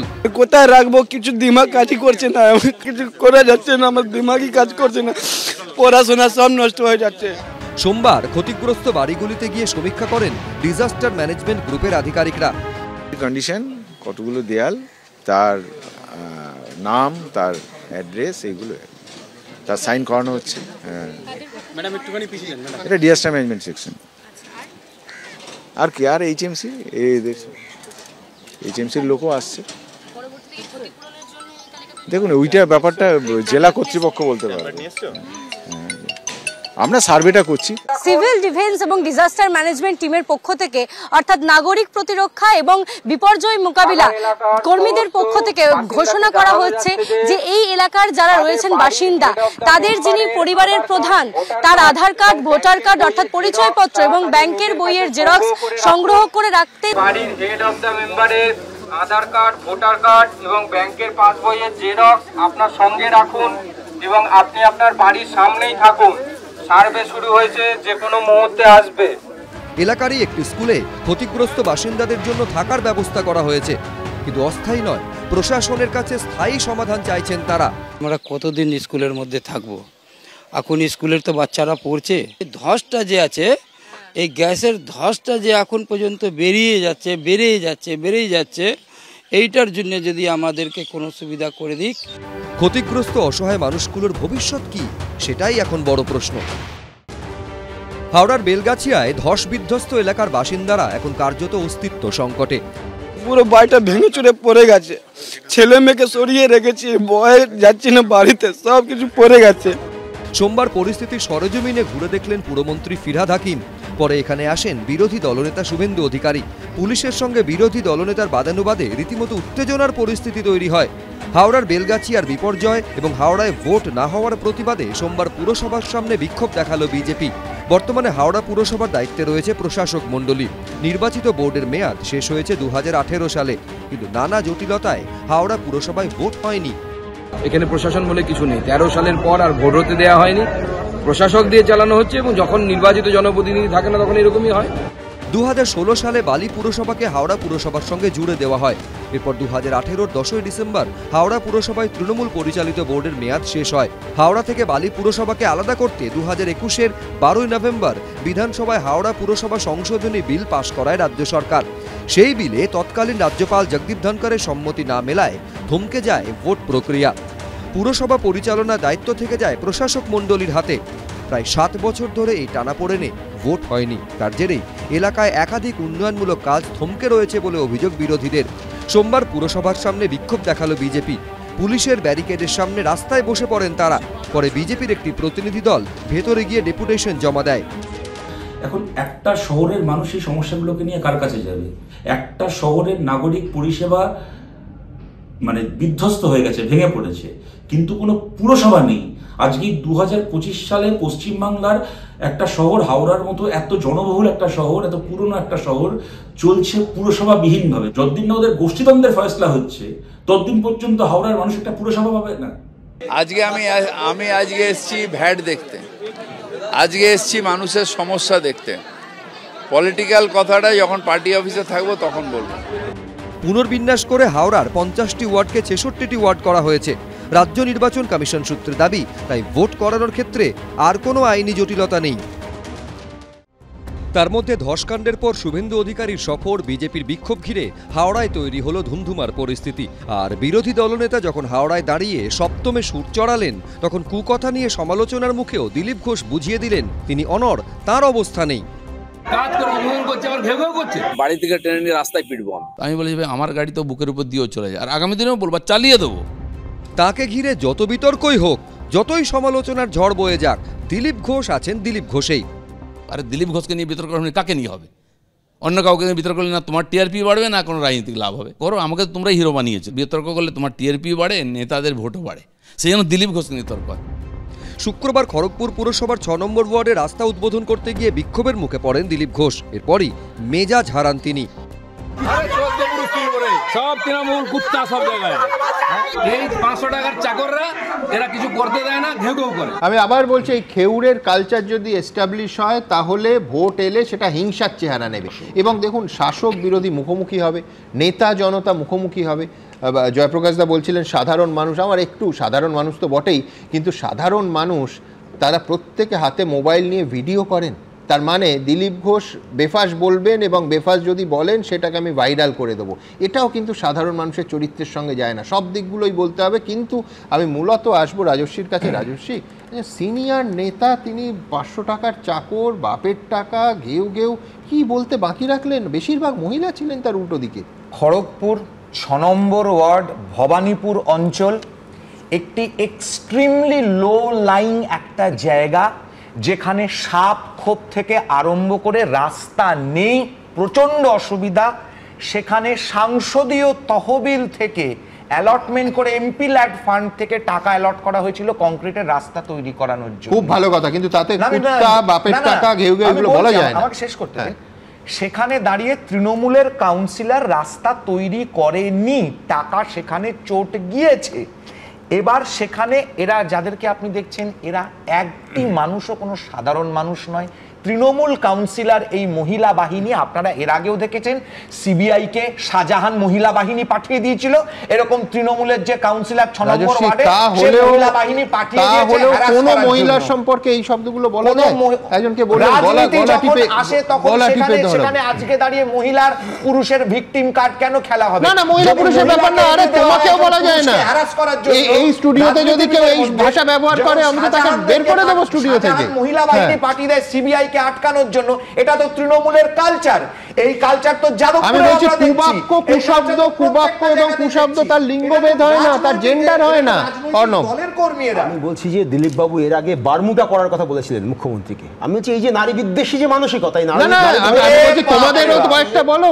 এবং তার সঙ্গে সঙ্গে বলছেন যে কজনকে দলের তরফ থেকে নিন্দা করা হয় যখন তৃণমূলের কেউ বলে চাকর বাকর। মানে আমি বলছি কি দৃষ্টিভঙ্গি বেরিয়ে আসছে। প্রথমত হচ্ছে 500 টাকা পাওয়া চাকর বাকর যারা, তারা হচ্ছে ভিক্ষা পায়, তারা হচ্ছে ভিখারি।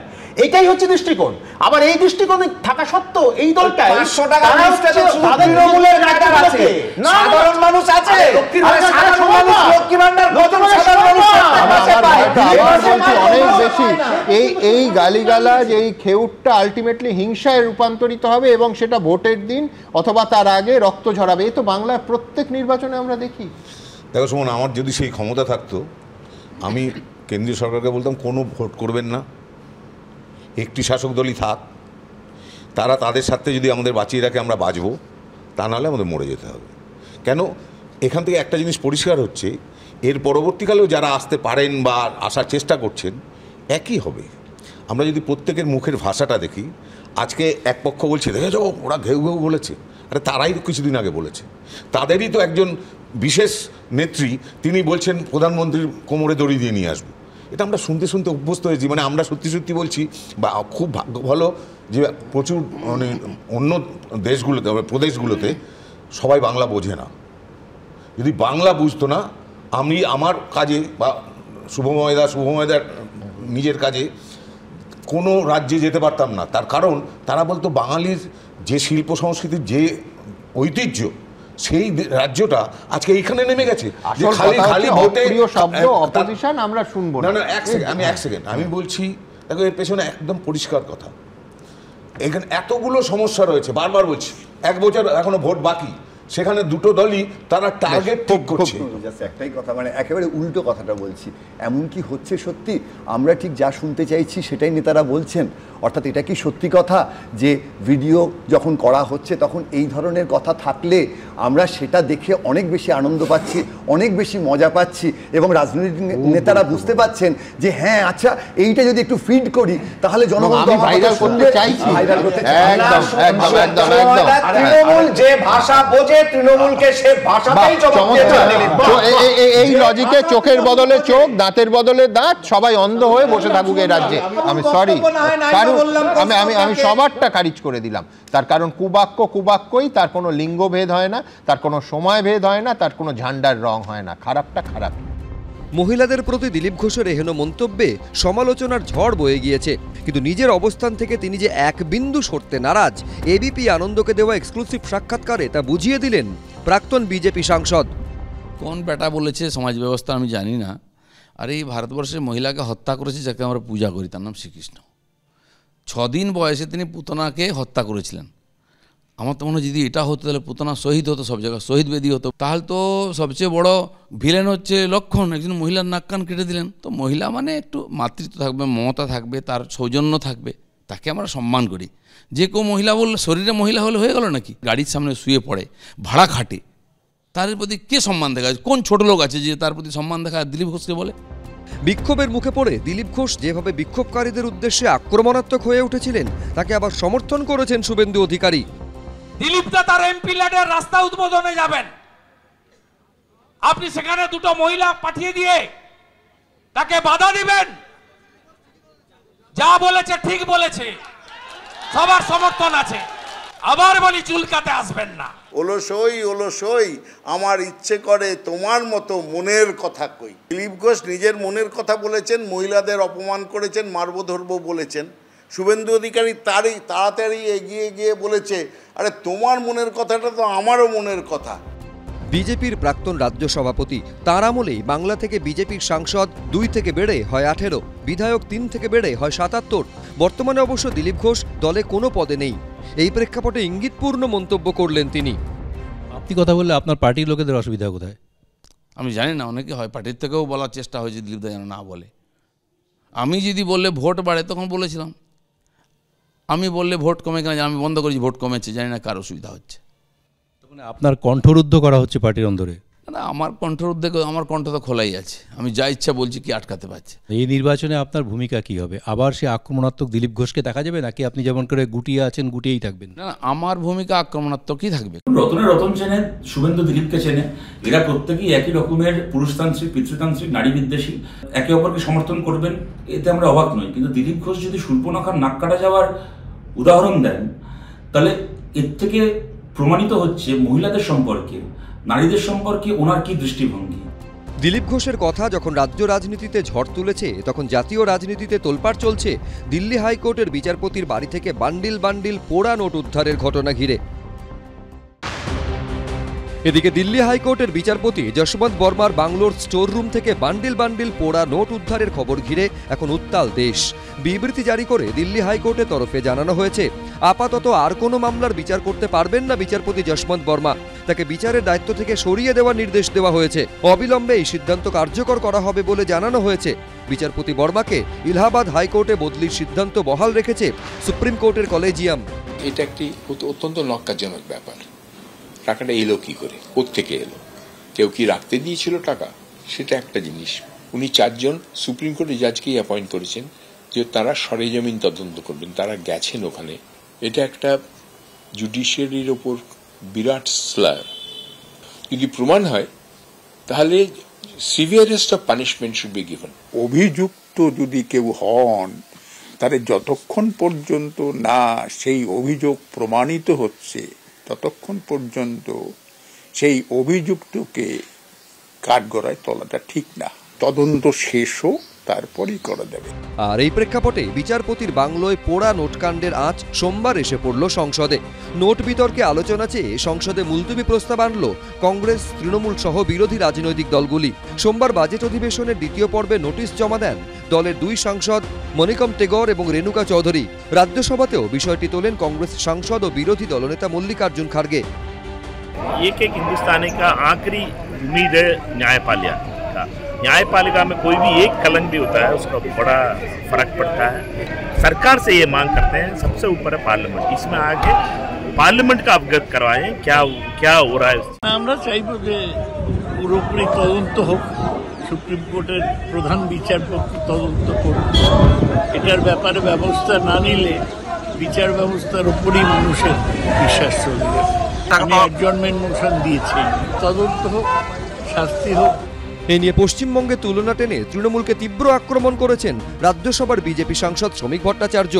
সৌগত রায়ের পার্টি তো জজের বাড়ির দেওয়ালে গিয়ে পোস্টার লাগিয়ে দেয়, আর হাইকোর্টের ঘরের মধ্যে ঢুকে ম্যানহ্যান্ডেল করে হাইকোর্টের জাস্টিসে।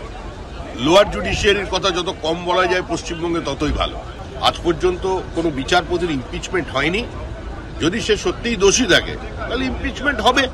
এই সরকার দৃষ্টান্ত স্থাপন করে দেবে, কারণ দুর্নীতির বিরুদ্ধে লড়াইয়ে মোদী সরকারের জিরো টলারেন্স যে নীতি, তারই প্রতিফলন সর্বত্র হবে। যদিও সব অভিযোগই অস্বীকার করেছেন বিচারপতি যশবন্ত বর্মা। তার দাবি, ঘটনার দিন আগুন নেভানোর জন্য নিরাপত্তার খাতিরে ঘটনাস্থল থেকে তার অফিসের কর্মী ও পরিবারের সদস্যদের সরিয়ে দেওয়া হয়। আগুন নেভানোর পর যখন তারা ফিরে আসেন তখন কোনো নগদ বা নোট তারা দেখতে পাননি। 14ই মার্চ অর্থাৎ দোলের দিন দিল্লি হাইকোর্টের দ্বিতীয় সিনিয়র মোস্ট বিচারপতি যশবন্ত বর্মার বাংলোয় রাত 11:35 আগুন লাগে। বিচারপতি বর্মা তখন বাড়িতে ছিলেন না। আগুন লাগার খবর পেয়ে দমকল পৌঁছয় ঘটনাস্থলে। অভিযোগ, তখনই সেখান থেকে প্রচুর পোড়া টাকা উদ্ধার হয়। এরপর পুলিশ ঘটনাস্থলে পৌঁছয়। দমকলের রিপোর্টে টাকা উদ্ধারের কোনো উল্লেখ করা হয়নি, তবে সংবাদ মাধ্যমের একাংশের তরফে দাবি প্রচুর পোড়া নোট উদ্ধার হয়। সূত্রের খবর, এ বিষয়ে দিল্লি হাইকোর্টের প্রধান বিচারপতির কাছে রিপোর্ট চান দেশের প্রধান বিচারপতি সঞ্জীব খান্না। সেই রিপোর্ট সুপ্রিম কোর্টের প্রধান বিচারপতির কাছে জমা দেওয়া হয়েছে। এরপরই বিচারপতি যশবন্ত বর্মার বাংলো থেকে টাকা উদ্ধারের অভিযোগ খতিয়ে দেখতে 3 সদস্যের কমিটি গঠন করেন সুপ্রিম কোর্টের প্রধান বিচারপতি সঞ্জীব খান্না। কমিটিতে রয়েছেন পঞ্জাব ও হরিয়ানা হাইকোর্টের প্রধান বিচারপতি শীল নাগু, হিমাচল প্রদেশ হাইকোর্টের প্রধান বিচারপতি GS সন্ধাওয়ালিয়া এবং কর্ণাটক হাইকোর্টের বিচারপতি অনু শিবরামন।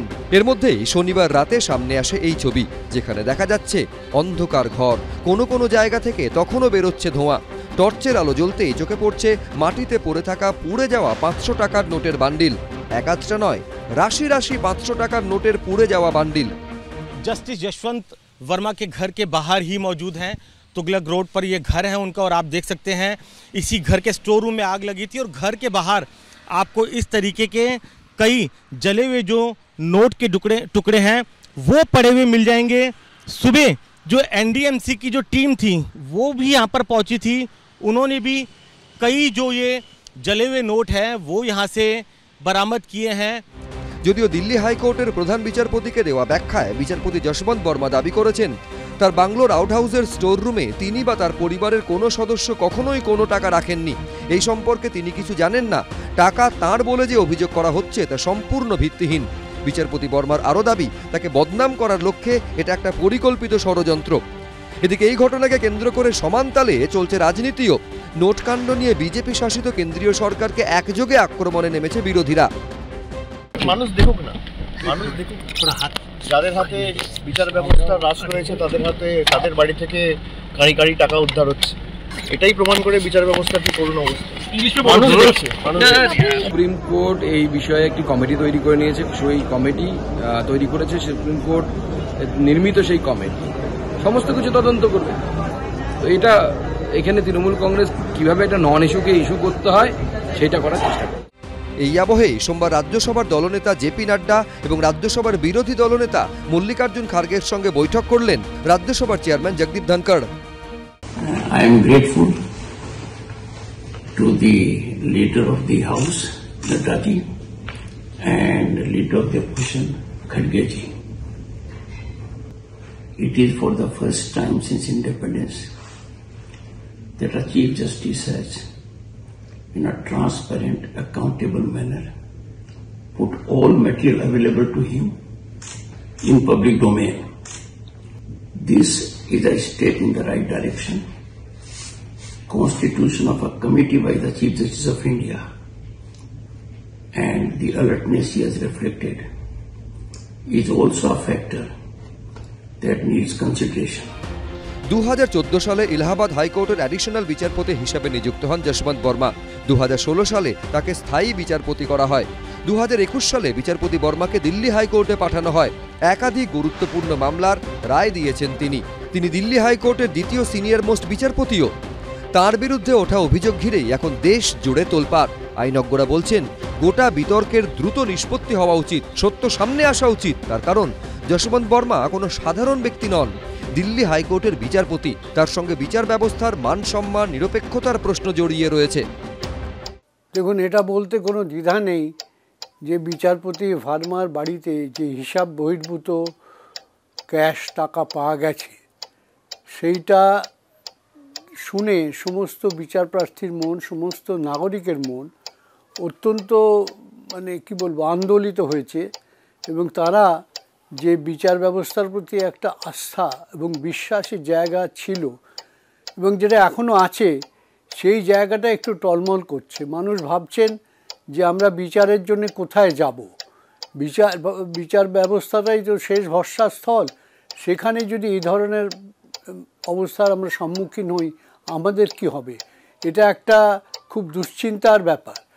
কিন্তু আমাদের আরেক দিক থেকে আশ্বস্ত করেছে যে এই ব্যাপারে সুপ্রিম কোর্ট যে দ্রুততার সঙ্গে পদক্ষেপ করে একটা এনকোয়ারি ইনহাউস এনকোয়ারি বসিয়েছেন 3 জন বিচারপতির দ্বারা এবং চিফ জাস্টিস দিল্লি হাইকোর্টকে অনুরোধ করেছেন যে এই বিচারপতিকে যেন কোনো কাজ দেওয়া না হয়। এই অবধি আমি জানতাম এবং তার আগে সুপ্রিম কোর্ট কলেজিয়াম বিচারপতি ভার্মাকে এলাহাবাদ হাইকোর্টে ট্রান্সফার করেছিলেন। কিন্তু এই ট্রান্সফার করাটা আমার মতে কিন্তু কোনো সুরাহা বা সমাধান নয়। এই ঘটনার পরিপ্রেক্ষিতে যদি বিচারপতি ভার্মাকে ট্রান্সফার করা হয় তাহলে বুঝতে হবে, মানুষের মনে ধারণা সৃষ্টি হবে যে ট্রান্সফার বোধহয় একটা পেনাল মেজারে হচ্ছে এবং অনেক বিচারপতি কিন্তু ট্রান্সফার্ড হন অন্য কারণে, পাবলিক ইন্টারেস্টে, অ্যাডমিনিস্ট্রেশন অফ জাস্টিসের সুবিধার জন্যে সেই বিচারপতিরা ট্রান্সফার্ড হন, আবার ফিরে আসেন, আবার তাদের পদোন্নতি ঘটে। এইসব ঘটনা আমরা দেখেছি। এই ট্রান্সফারের ঘটনায় কিন্তু মানুষের মনে যে দ্বিধা বা সংশয় এসছে সেটা কিন্তু কিছুতেই দূর হবে না। কেননা এই বিচারপতি এলাহাবাদ হাইকোর্টে গিয়েও তো একই কাজ করবেন, বিচার প্রক্রিয়ার সঙ্গে যুক্ত থাকবেন। যতদিন না তার নামটা ক্লিয়ার হচ্ছে, তার বিরুদ্ধে এনকোয়ারি কমিটি পরিষ্কার একটা তদন্ত করে একটা সিদ্ধান্তে উপনীত হচ্ছেন, ততদিন তাকে বিচার প্রক্রিয়ার সঙ্গে যুক্ত করাটা ঠিক বলে আমি মনে করি না। বিচারপতির বাংলো থেকে উদ্ধার হওয়া জ্বলন্ত নোট কার, এটাই এখন জ্বলন্ত প্রশ্ন। নানা মহলে প্রশ্ন উঠছে, কে ধ্বংসস্তূপ সরালো, কার নির্দেশে সরানো হলো? 14ই মার্চ রাতেই তা সরানো হয় নাকি 15ই মার্চ সকালে? কি ধরনের ধ্বংসাবশেষ পাওয়া গেছিল? দিল্লি হাইকোর্টের প্রধান বিচারপতি সেক্রেটারি রিপোর্টে সেই উল্লেখ নেই কেন? যদি কোনো সাধারণ মানুষ, ডাক্তার বা লয়ার বা ব্যবসায়ীর বাড়িতে যদি এইরকম 15, 20, 30 কোটি টাকা ক্যাশ পাওয়া যেত, পাওয়ার পরে তিনি কি সরকারের অতিথি হয়ে জেলে যেতেন না? জাস্টিসের বাড়ির থেকে যদি টাকা পাওয়া যায় তখন হবে আগে তদন্ত, যে টাকাটা কার, ওনার কথা শোনা হবে, আগে প্রমাণ করতে হবে, তারপরে তার বিরুদ্ধে ব্যবস্থা নেওয়া হবে। সেটাও জেল হবে কিনা কেউ জানে না। হয়তো তাকে বলা হলো, মৃদু ধমক দেওয়া হলো আর বলো আচ্ছা ওনাকে সুযোগ দেওয়া হয়েছে, উনি রিজাইন করছেন বা কিছুদিনের জন্য সাসপেন্ড। এটা ভারতবর্ষের সংবিধান এবং গণতন্ত্রের জন্যে শুভ ইঙ্গিত নয়। আমার এই ইনসিডেন্টটা কেমন যেন লাগছে, ইন দ্য সেন্স যে জাস্টিস ভার্মা ফার্স্ট বাড়িতে নেই, যেখান থেকে অ্যালিজেডলি বলছে টাকাটা পাওয়া গেছে তার কোনো ফ্রি অ্যাক্সেস ছিল সবাইকার। প্রবলেমটা কোথায় হচ্ছে, এই জাস্টিস ভার্মা সাবসিকুয়েন্টলি যখন দেখা যাবে যে জিনিসটা অসত্য, জাস্টিস ভার্মা তার যে ড্যামেজটা হয়েছে টু হিজ রেপুটেশন সেটা কি ফেরত পাবে? দিল্লি হাইকোর্টের প্রধান বিচারপতির কাছে পাঠানো ব্যাখ্যায় বিচারপতি যশবন্ত বর্মা বলেছেন, আমি স্পষ্টভাবে বলছি, আমি বা আমার পরিবারের কেউই সেই স্টোর রুমে কোনো সময় কোনো নগদ সংরক্ষণ করিনি। বিভিন্ন সময়ে আমরা যে নগদ রাখি তা সবটাই নথিভুক্ত করা হয়। লেনদেন সবসময় হয় ব্যাংক, ইউপিআই বা কার্ডের মাধ্যমে। এখানেই প্রশ্ন উঠছে, তাহলে আউট হাউসে টাকা এলো কোথা থেকে? এই টাকা তাহলে কার? নানা মহলে প্রশ্ন উঠছে, যে ফোনে পোড়া টাকার ছবি ক্যামেরাবন্দি করা হয়েছিল সেই ফোনটি কি তথ্য প্রমাণের জন্য বাজেয়াপ্ত করা হয়েছে? আজও মানুষ বিচার ব্যবস্থাকে ভরসা করে, কিন্তু সেই বিচার ব্যবস্থার মধ্যে কতটা গুণ ধরেছে, কতটা দুর্নীতি প্রবেশ করেছে, দিল্লির হাইকোর্টের সেই বিচারপতির এই ঘটনার মধ্যে তা স্পষ্ট প্রমাণিত হলো। তার মানে দমকল যদি না আসতো, আগুন যদি না লাগতো, তাহলে টাকার খনির উৎস আমরা জানতাম না। আলুর বস্তার মধ্যে 2-4টে পচা আলু যে ঢুকছে, এটা তার প্রমাণ। অনেক প্রশ্ন তৈরি করে দিল এই বিচারক। 14ই মার্চ অর্থাৎ দোলের দিন দিল্লি হাইকোর্টের সেকেন্ড সিনিয়র মোস্ট বিচারপতি যশবন্ত বর্মার বাংলোয় রাত 11:35 আগুন লাগে। অথচ সূত্রের খবর, পরের দিন অর্থাৎ 15ই মার্চ বিকেল 4:50 নাগাদ দিল্লি হাইকোর্টের প্রধান বিচারপতি DK উপাধ্যায়কে বিষয়টি জানান দিল্লির পুলিশ কমিশনার সঞ্জয় অরোরা। প্রশ্ন উঠছে, এত গুরুতর বিষয় জানাতে 17 ঘন্টা সময় লাগলো কেন? এই বিষয়টা সুপ্রিম কোর্ট দেখছে এবং সুপ্রিম কোর্টের তত্ত্বাবধানে সমস্ত কিছু হচ্ছে। সেই জন্য আমি মনে করি যে এটাকে আর রাজনীতির ময়দানে আনার কোনো যৌক্তিকতা নেই। কোর্ট যখন দেখছে, যথেষ্ট দায়িত্ব সহকারে, যত্ন সহকারে বিষয়টি দেখছে, তারাই যা করার করবে। এদিকে বিচারপতি যশবন্ত বর্মাকে এলাহাবাদ হাইকোর্টে বদলির সিদ্ধান্ত বহাল রেখেছে সুপ্রিম কোর্টের কলেজিয়াম। সোমবার কলেজিয়ামের বৈঠকে এই ঘটনায় বদলির এই সিদ্ধান্ত সুপারিশ করা হয়। এদিকে শুরু থেকেই এলাহাবাদ হাইকোর্টের বিচারপতি বর্মার বদলির বিরোধিতা করছে সেখানকার bar association. Mainly, the CJI has been requested not to transfer Justice Yashwant Verma not only in Allahabad High Court, not to any other court, because no court is a dumping ground. He should remain in Delhi under the close watch of Supreme Court and the proceeding till completion of the proceeding. এখন তার বাড়িতে নাকি 15 কোটি টাকা পাওয়া গেছে। ভদ্রলোকের original বাড়ি হচ্ছে এলাহাবাদে। তিনি দিল্লিতে তার সরকারি বাসভবনে থাকতেন। একটা ওপেন স্পেসে খুব স্বাভাবিক কথা নয় যে একটা মানুষ 15 কোটি টাকা ফেলে রাখবে। 15 কোটি টাকা তো তিনি তার এলাহাবাদের বাড়িতে রাখতে পারতেন, কোনো আত্মীয়র বাড়িতে রাখতে পারতেন, যদি সত্যিই নিয়ে থাকেন।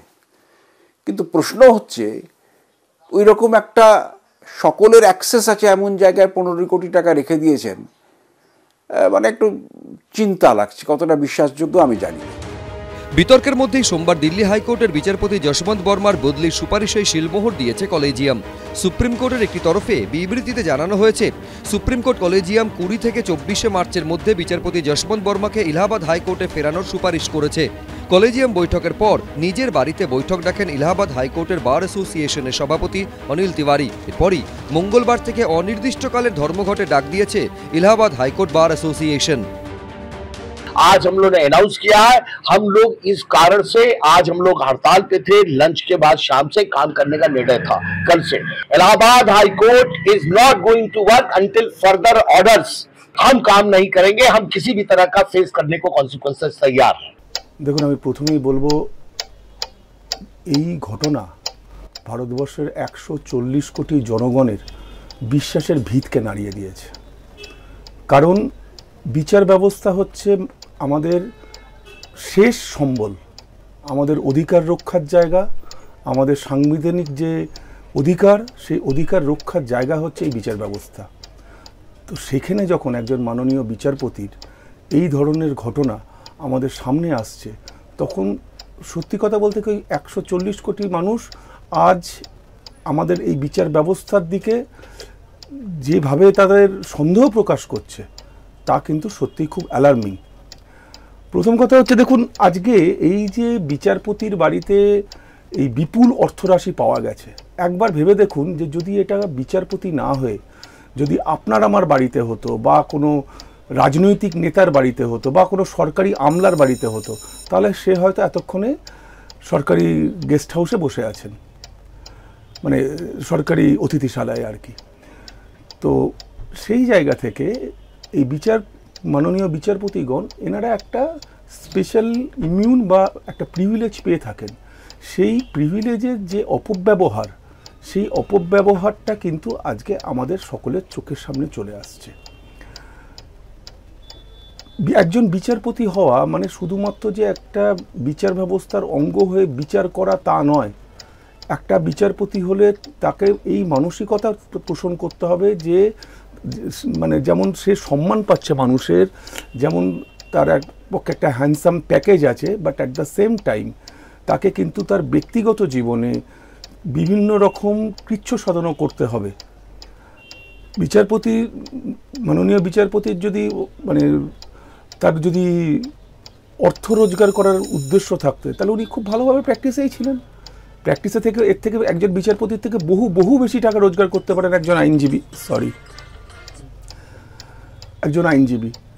তো উনি সেই আইনের পেশা ছেড়ে বিচারপতি যখন হয়েছেন তখন ওনাকে মনে রাখতে হবে যে উনি এই আর্থিক যে ওনার যে সচ্ছলতা, সেই সচ্ছলতা ত্যাগ করে উনি বিচার ব্যবস্থার একজন অঙ্গ হয়েছেন, এবং সেখানে শুধু উনি যে একজন বিচার ব্যবস্থার অঙ্গ তা না, সেখানে ভারতবাসীর আস্থা জুড়ে আছে। এই বিচারপতির বাড়ি থেকে যে বিপুল অর্থরাশি উদ্ধার হয়েছে, এর সাথে সাথে কিন্তু আরও কয়েকটা বিষয়, অ্যালার্মিং বিষয় আজকে আমাদের সামনে এসছে, যে বিষয়গুলোকে নিয়ে কিন্তু সত্যিই আগামী দিনে আমাদের কেন্দ্রীয় সরকার, আমাদের সুপ্রিম কোর্টের কলেজিয়াম সিস্টেম, এদের সকলের চিন্তাভাবনা করার সময় এসছে। ভারতবর্ষে মানে বিচারপতিদের বিরুদ্ধে অভিযোগ উঠেছে এবং সেই অভিযোগ নিয়ে মিডিয়া তোলপাড় হয়েছে, সিচুয়েশন তোলপাড় হয়েছে, এটা কিন্তু নতুন নয়, এর আগেও অনেকবার হয়েছে। আপনি যদি ইতিহাস তুলে দেখেন, আমাদের হাইকোর্ট থেকেই, কলকাতা হাইকোর্ট থেকে জাস্টিস সৌমিত্র সেন ছিলেন, জাস্টিস সৌমিত্র সেনকে কিন্তু আলটিমেটলি পদত্যাগ করতে হয়। এর আগে আপনি দেখবেন ওখানে সেই একই সময় মানে সেই একই টাইমটাতে চিফ জাস্টিস যিনি ছিলেন আমাদের সিকিম হাইকোর্টের, তাকেও কিন্তু পদত্যাগ করতে হয়েছিল এই একই অভিযোগে। তাই আমার মনে হয় এই যে একটা বিপুল অঙ্কের টাকা পাওয়া গেছে, এটা বোধহয় ভারতের ইতিহাসে নজির। কারণ কি, ভারতের বিচারপতিদের বিরুদ্ধে আলো আধারি অনেক রকম অভিযোগ উঠেছে, সেই অভিযোগ মানে ভারতের মানুষের বিশ্বাসের উপরে কখনো প্রশ্নচিহ্ন তোলেনি। এবং আপনারা যদি দেখেন, যদি রিসেন্ট পাস্টে দেখা যায় ইডি সিবিআই এর কি তৎপরতা, তারা যে কোনো জায়গায় যেখানে অবিজেপি সরকার, সেখানে অবিজেপি সরকারের নির্বাচিত প্রতিনিধিদের বাড়িতে হানা দিয়ে, তাদের বাড়ি থেকে, বাড়ি কেন, তাদের মানে নিকটবর্তী কারুর একজন পরিচিত লোকের বাড়ি থেকে টাকা পেয়েছে বলে 2 বছর 3 বছর জেল খাটিয়ে দেওয়া হচ্ছে।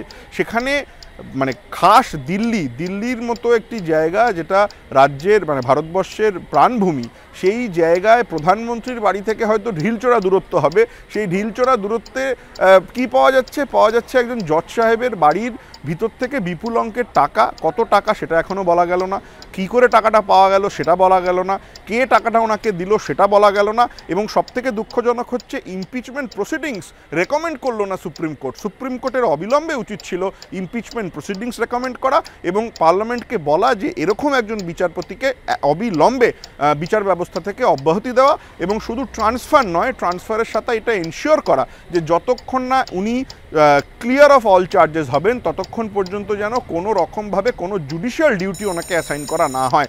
এলাহাবাদে আপনি যদি খবর নিয়ে দেখেন, আপনি দেখবেন বার অ্যাসোসিয়েশন চিঠি লিখে বলেছে যে এলাহাবাদ হাইকোর্টটা ডাস্টবিন নয়। এবং আমি এলাহাবাদ হাইকোর্টের আইনজীবীদের সঙ্গে একমত, কারণ কি, উনি এলাহাবাদে আগে ছিলেন, সেখান থেকে ট্রান্সফার হয়ে উনি গেছিলেন দিল্লিতে, এবারে দিল্লিতে ওনার বিরুদ্ধে অভিযোগ উঠেছে বলে ওনাকে এলাহাবাদে পাঠিয়ে দেওয়া হবে, সেটা তো কোনো সলিউশন হতে পারে না। What is the action taken?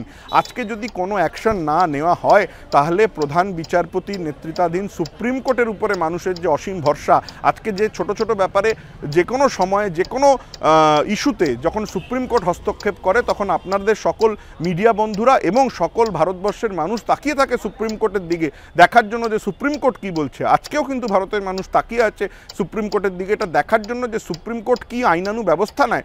সংবিধানের যথেষ্ট প্রাবধান আছে এরকম জিনিসকে কার্টেল ডাউন করার, ক্রিমিনাল অ্যাকশন প্রয়োজন হলে ক্রিমিনাল অ্যাকশন নেওয়া হবে। এর মধ্যেই আবার নতুন করে মাথাচাড়া দিয়েছে ওষুধ নিয়ে বিতর্ক। সদ্যজাতর ভবিষ্যৎ সুরক্ষিত করতে যে ভ্যাকসিনের ওপর নিশ্চিন্তে ভরসা করেন মা বাবা, তাতেও কি এখন লুকিয়ে ভয়? জন্মের পর শিশুকে দেওয়া আবশ্যিক ভ্যাকসিনগুলোও কি এখন নকল করে বিক্রি হচ্ছে বাজারে? ভয়ঙ্কর রোগ থেকে বাঁচতে যে ভ্যাকসিন দেওয়া হচ্ছে তাও কি এখন জাল? সেন্ট্রাল ড্রাগ স্ট্যান্ডার্ড কন্ট্রোল অর্গানাইজেশনের সাম্প্রতিক পরীক্ষায় উঠে আসছে তেমনই উদ্বেগের ছবি। সিডিএসকো সূত্রে খবর, 2017 থেকে 2023 এই 7 বছরে উৎপাদিত বহু ভ্যাকসিনের নমুনা জাল হিসেবে প্রমাণিত হয়েছে। এর মধ্যে যেমন আছে শিশুর জন্মের পরই দেওয়া ওরাল পোলিও টিকা, তেমনই রয়েছে typhoid, tetanus, hepatitis B, influenza B এর নকল ভ্যাকসিন। এমনকি নামী সংস্থার কোভিড ভ্যাকসিনও নকল করে বাজারে বিক্রি হয়েছে বলে অভিযোগ উঠেছে। Central drug standard control organisation সূত্রে খবর, গুণমান পরীক্ষায় পাশ করতে পারেনি নামী সংস্থার 16টি ব্যাচের ভ্যাকসিন। 2017 সালে ফেল করে টাইফয়েড ও টিটেনাস টিকার 2টি ব্যাচ। ঠিক তার পরের বছর পাশ করতে পারেনি শিশুদের জন্য দেওয়া ডিটিপি টিকা, হেপাটাইটিস বি, ইনফ্লুয়েঞ্জা বি ভ্যাকসিনের একটি ব্যাচ। 2018 সালে গুণমান পরীক্ষায় উতরতে পারেনি টাইফয়েড টিকার 2টি ব্যাচ। নিম্নমানের বলে প্রমাণিত হয় শিশুদের ওরাল পোলিও টিকার 2টি ব্যাচ এবং একটি ব্যাচের টিটেনাস টিকা। একই রকমভাবে 2019 সালেও গুণমানের পরীক্ষায় ফেল করে শিশুদের দেওয়া DTP, hepatitis B, influenza B টিকার একটি ব্যাচ ও টিটেনাসের টিকা।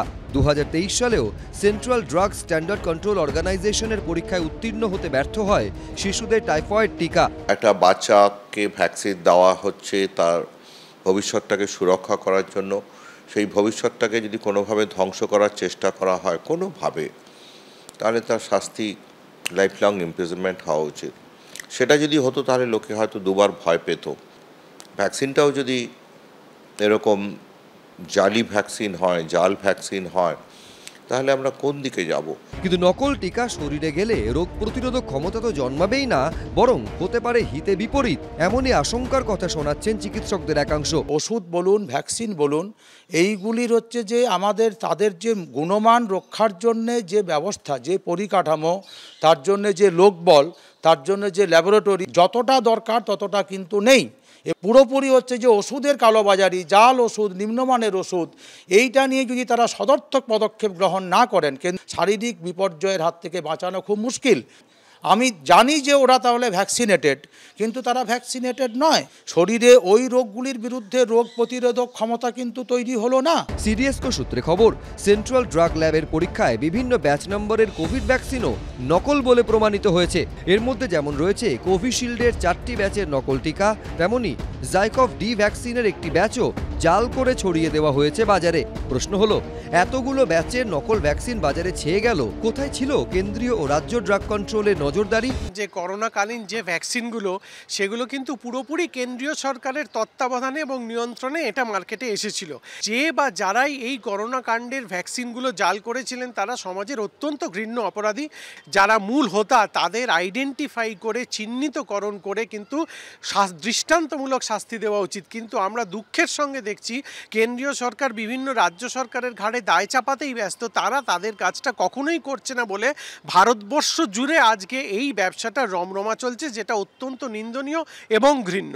গোটা ঘটনায় উচ্চ পর্যায়ের তদন্তের দাবি করেছেন চিকিৎসকদের একাংশ। এতদিন আমরা জানছিলাম যে পরীক্ষাতে ওই গুণমান পরীক্ষাতে পাস না করে শয়ে শয়ে ওষুধ বাজারে ঘুরে বেড়াচ্ছে এবং বিক্রি হচ্ছে।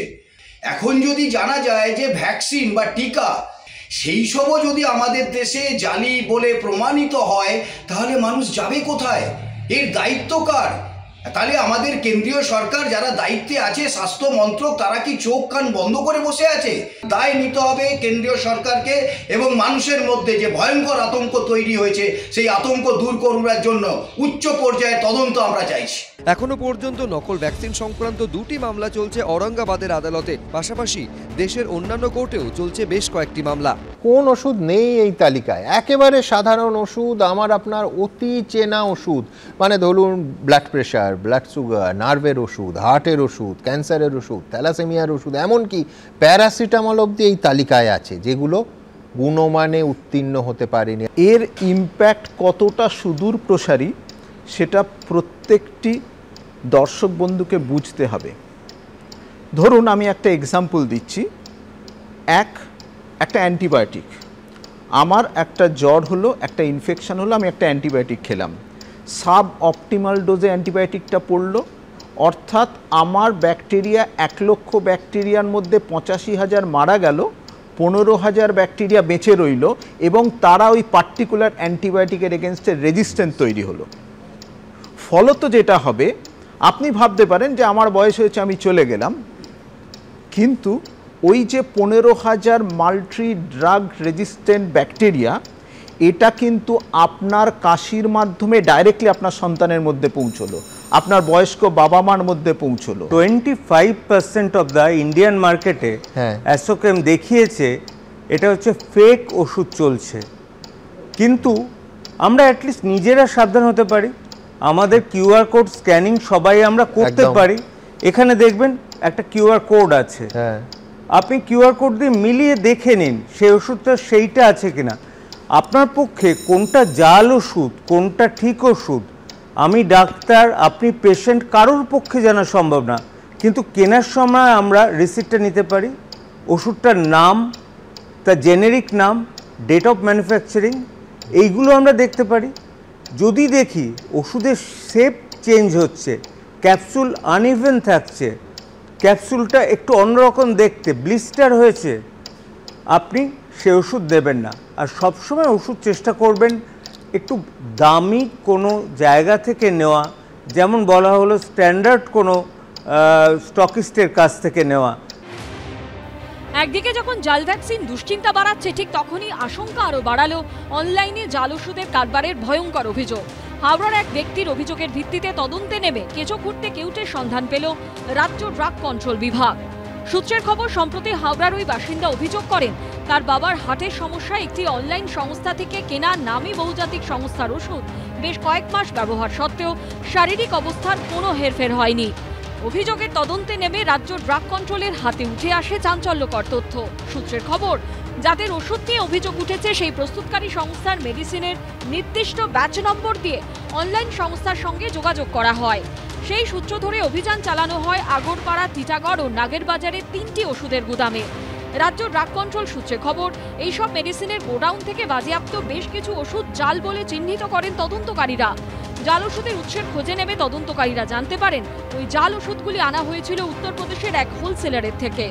এই ঘটনায় আরও বেশি করে ভাবাচ্ছে তদন্তকারীদের। সূত্রের খবর, নকল ওষুধ চক্রের পান্ডার খোঁজ পেতে উত্তরপ্রদেশ ড্রাগ কন্ট্রোলের সঙ্গে যোগাযোগ করেছে রাজ্য ড্রাগ কন্ট্রোল বিভাগ। দৃষ্টি আকর্ষণ করা হয়েছে কেন্দ্রীয় ড্রাগ কন্ট্রোলেরও। পাশাপাশি গোডাউন থেকে বাজেয়াপ্ত ওষুধের নমুনা পরীক্ষার জন্য পাঠানো হয়েছে গবেষণাগারে, তবে এখনো পর্যন্ত কাউকে গ্রেপ্তার করা যায়নি।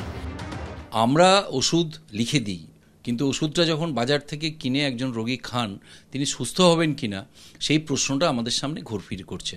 আমাদের সমাজে আছে সেরকম কিছু দুষ্কৃতী আছে যারা এই কাজগুলো করতে চায়, কিন্তু তার জন্যই তো আমাদের প্রশাসন, আমাদের দেশের আইন ব্যবস্থা, তাদের দায়িত্ব, যাদের দায়িত্ব এটাকে বের করা জাল এবং ভেজাল ওষুধ রোকবার, তারা যদি তাদের দায়িত্ব পালন না করে তাহলে মানুষের জীবন কোথায় নিশ্চিত থাকবে?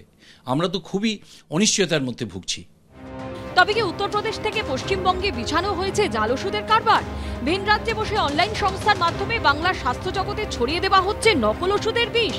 জীবনদায়ী ওষুধের জালিয়াতি কারবারে জীবন বিপন্ন হলে তার দায় কার? এর আগে জাল ওষুধ চক্রে তদন্তে নেমে আমতা থেকে বাবলু মান্না নামে এক হোলসেলারকে গ্রেপ্তার করা হয়। মান্না এজেন্সি নামের এই ওষুধ সরবরাহকারী সংস্থার গোডাউনে হানা দিয়ে রাজ্য ড্রাগ কন্ট্রোল দপ্তরের আধিকারিকরা বাজেয়াপ্ত করেন প্রায় 20 লক্ষ টাকার জাল ওষুধ। উলুবেড়িয়া মহকুমা আদালতের নির্দেশে বর্তমানে জেল হেফাজতে রয়েছেন অভিযুক্ত। রাজ্য ড্রাগ কন্ট্রোল সূত্রে খবর, এবার সেই ঘটনা তদন্তভার সিআইডির হাতে তুলে দেওয়ার সিদ্ধান্ত নেওয়া হয়েছে।